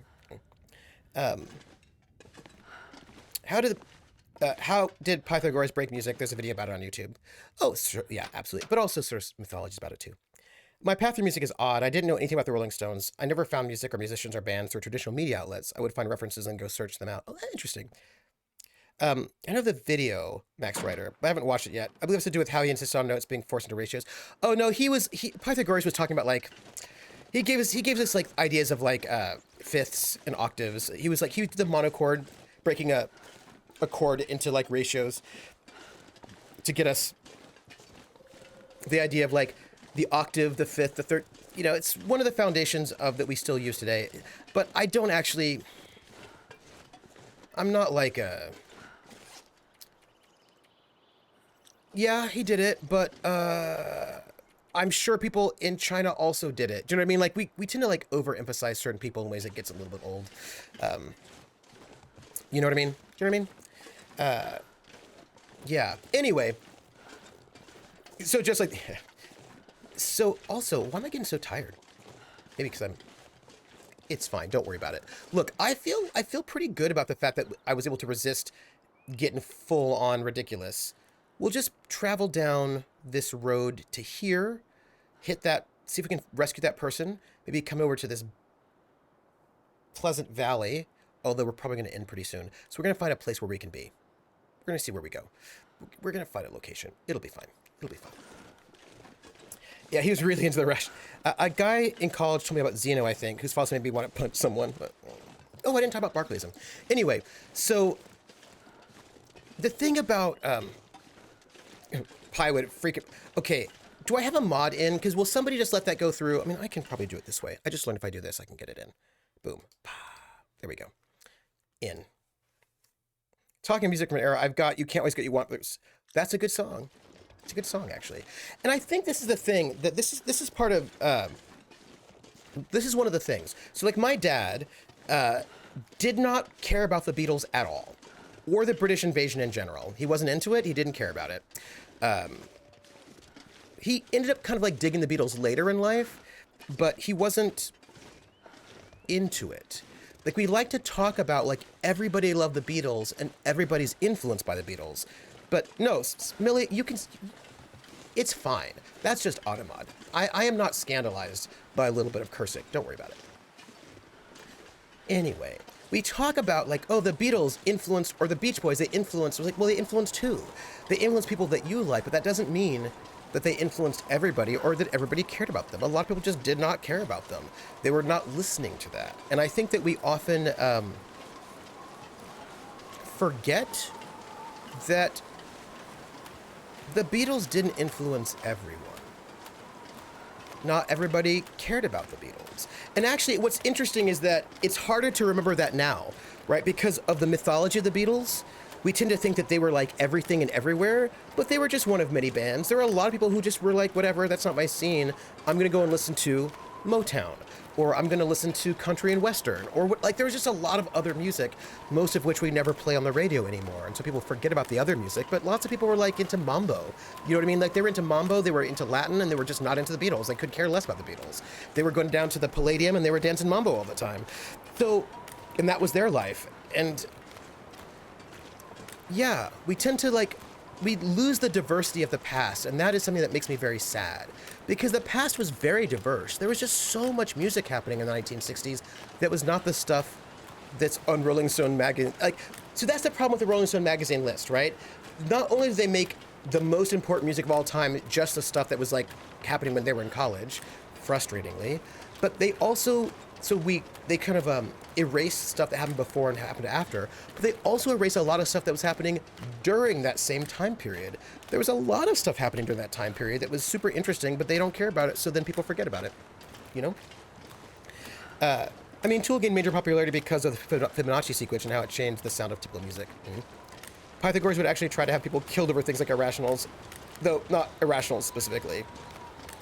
I bet they didn't influence most, right? Even when I was growing up as a kid in the 60s and 70s, says Hawkeye, I always thought the Beatles were, forgive the sacrilege, overrated. Hawkeye, I do not call this sacrilege. And look, I say this as a person who likes the Beatles, but again, I do like most stuff. Like, I like the Beatles, I think they're fine. I just think that we talk about them in ways that are pretty weird. Like, pretty weird. We don't, like... Oh, hey, look. This is a dead end. Well, that's not what I wanted. Now I've got to go back. Well, wah heck. We can't stay here. We can't end the game here because then I'll forget where I was going. So we have to, you know, go forward a little bit. I find the Beatles not quite so revolutionary as they seem to be. No, they're not. I mean, and here's the thing, actually. They were popular, not revolutionary. But there were no Africans in Europe in the Middle Ages, Trooper. But there were. But see, Krellin is being sarcastic because there were. Do you know what I mean? I was just reading somebody was one of the sort of the ancient British historians, historians of ancient UK pointed out there were actually Africans in Great Britain before there were some Anglo-Saxons, because the Romans brought Africans to the Isle before some of the other Anglo-Saxons sort of migrated on, which I thought was very interesting, because that tells you some stuff that, we just don't. I think I'm going to have my little person, I'm going to have Ostrid take like a little mini nap, like not very long, just like a little tiny wee little nap.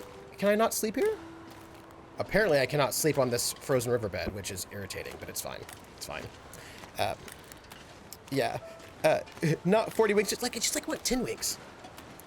But what do I get? I don't get 10 winks, I get tiddlywinks. Yeah, it's not right. We'll cross the river, it's fine. We're just finding a place where we can go. I need to take a nap. Let's walk up this way. This seems like the easiest way to go. So anyway, the idea that they were popular, not revolutionary. We don't speak of tiddlywinks. So the thing is, they did some things that were revolutionary, but they're not the things that people want to talk about because it messes with the image. And also some of those revolutionary things they did not personally do. They were just attached to them, right? So for example, what I would say they did that had never been done before. Yeah, I just want to get myself to the bridge, and then I can take it to the bridge. How? They were marketed in a way that no other band had ever been marketed before. That is a revolutionary thing that had happened with the Beatles. Sgt. Pepper's Lonely Hearts Club Band was the first album that had a simultaneous global release, and they spent over $1 million in the 1960s marketing that album.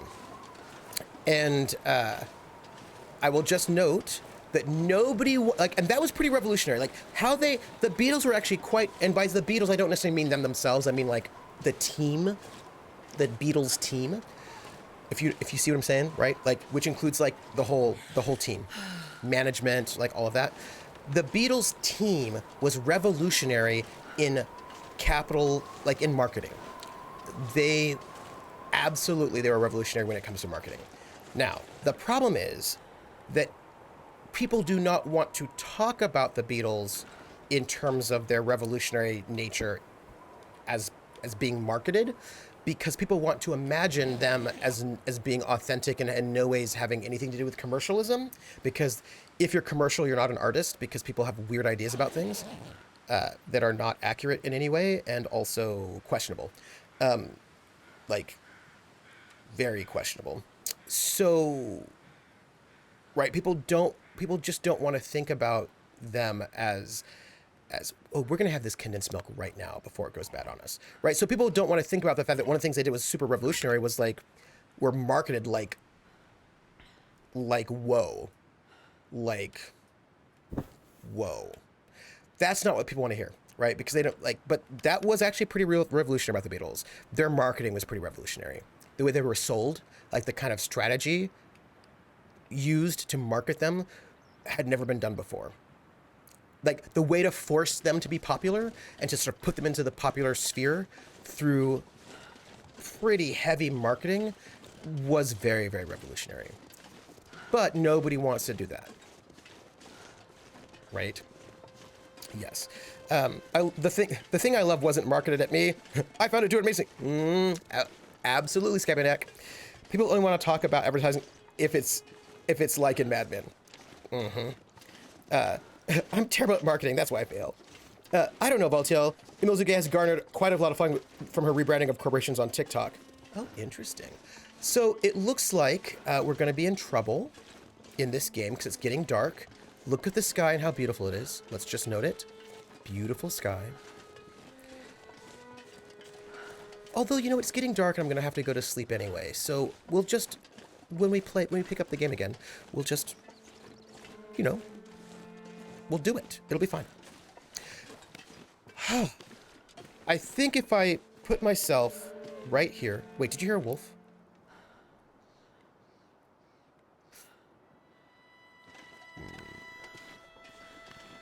Yeah. we're gonna save, and then we're gonna close the game for today because we did our a good 3-hour stream. Yeah, so the Beatles were pretty amazing when it came to marketing. That's one of the revolutionary things they did was like massive marketing, like global marketing. Uh, Even Elvis didn't have global marketing the same way, right? Like that was a big shift. But yeah, people don't want to talk about that. Like the Beatles are fine. They're good. They're good. Lots of bands are good. They're fine. But no one person influenced everybody. And there is no best band of all time. That makes no sense.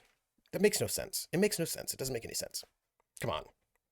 So I like to ask the question because I want them to like question why does they think a band from like 1964 is the best band of all time? You know what I mean? Like, why do they think that? We just did the California Counterculture in class on Tuesday. We don't have class today. So we just did like the high 60s, right? Summer of Love and all that stuff. And I love to end the lecture on the peace, love, 60s with like Charles Manson, the Zodiac Killer, Kent State, Altamont, because it didn't end well. It ended pretty dark because I want them to know that this whole like dream of peace and love that was like this thing ended with that being co-opted into advertisement, like the Coke song, and then a lot of like Watergate, the end of Vietnam, serial killers, death. Because when you know that, then you can understand what happens to rock in the 70s. Rock gets kind of heavy. It gets pretty hard and heavy. It's not so dreamy anymore. And like to understand that turn, you kind of have to know that things didn't end up great. You know what I mean? And people got disillusioned and it got a little bit like messy. So we just kind of ended with that kind of like the end of the 60s, beginning of the 70s being kind of a bit of a downer. And I can't remember what we're doing on Tuesday. I've got to look it up. I'll find out. Yeah. But love is all you need, says Scabby Hack. The greatest band of all time told me. Yeah, no. Millie's like, yeah, no, that time did not end really well. Krellin wants to ask me a question, but not now because, gonna go. Millie's like, I will not talk about corporations or algorithms today. I read more than enough about both yesterday. I'm spent. But the Doors were awesome too. Yes. For me, that way gives me hope that we're just in a downtime right now and things will pick up against it. Well, always. Right? Life just always moves forward and always in some kind of a way. And it just goes places. And we just like, for me, just along for the ride. Just along for the ride.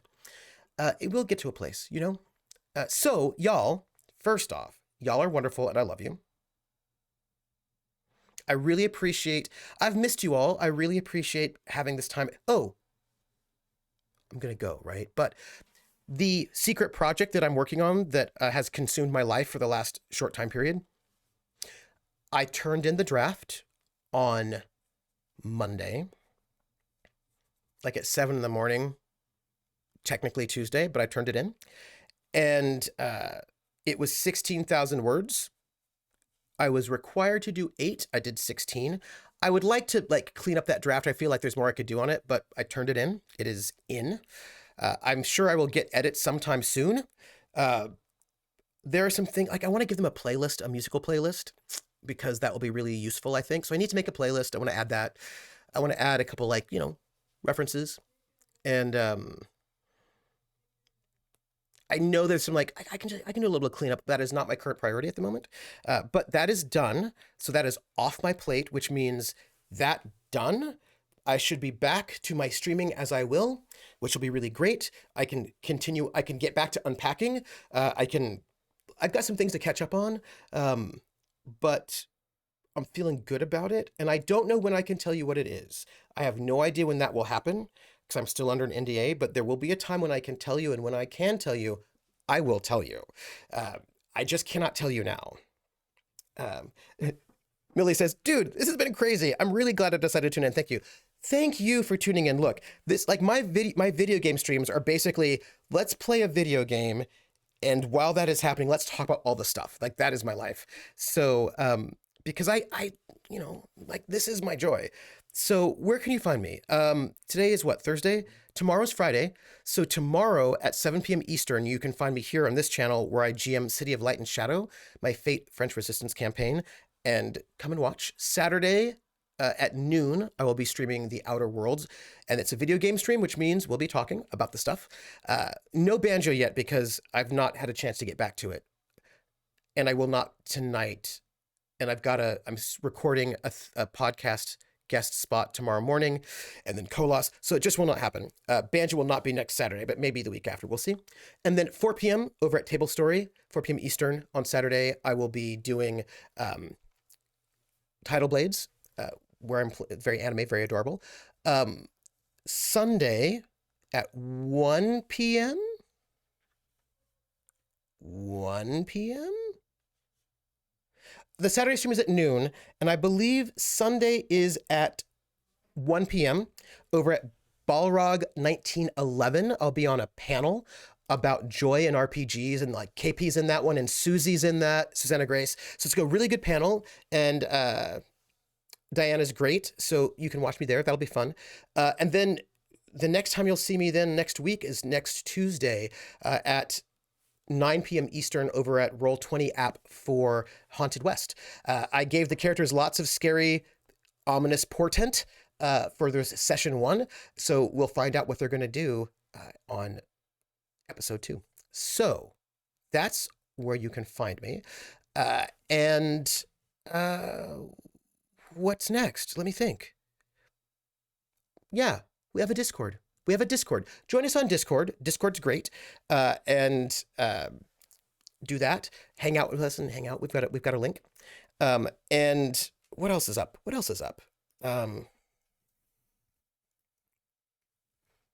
Boom. You can find me on Twitter at Academic Foxhole. Also have a Patreon, which is also Academic Foxhole, and that's to go and pay for the cast and the art assets for the shows that I'm running. And when I get extra, so far we've not really actually gone super extra. We've got to the point where sometimes I can pay myself, but I'm hoping to do a couple of interesting projects. I need to basically, I want to pay an artist a bunch of money for some art commissions for a special project that I'm very excited about. But I need to get art briefs from my players first before I can move forward with that. I need to remind them they need to send me art briefs for their characters. But that'll cost some money. I'm really excited about the idea. I just need to get art briefs from all of the current and former players and a number of the guests. So when I say that I'm going to be getting a lot of art, I am going to be getting a lot of art because I want to get all of the players. So all of our main cast from all 5 seasons, all the really important guest people like PB, and there are a couple others. Anyway, I have a plan, and I need to get those art briefs, and then I'm going to start trying to find an artist that can do exactly what I'm looking for, which is going to be exciting. And then also Trooper SJP on YouTube for an archive of all the stuff. So that is that. Yeah. Yes. So I have got some laundry that has not been folded, and I'm going to fold it. I've got some dinner that I should eat, and I will eat it. And I've got a bunch of research that I have to do tonight for this interview that I'm doing tomorrow about RPGs. So all of that said, my friends. Oh, by the way, I've got some other things I want to do, but those are a little bit further off. But I'm going to do them. Ooh, speaking of which, I might be able to interview Lindy tomorrow. I'm going to interview Lindy tomorrow. I'm going to interview Lindy tomorrow about her character, Frida, and then I'm going to put that on Patreon. But because Lindy's going to be gone for the next 2 weeks, she's going to be traveling, so I'm going to try to get her before she leaves. That's all I'm going to say. What I'm saying is there's a lot of really exciting things happening coming up on the ledge. And also my time is going to be sort of like, I'm going to get a little bit more time in my life because things are like, I say things are thinning out and they don't look like they are, but I feel like they are. I feel like I got more sleep today anyway. So that's it. You're all great. I will see you all later, and I will catch you all on the flip side. Bye, everybody.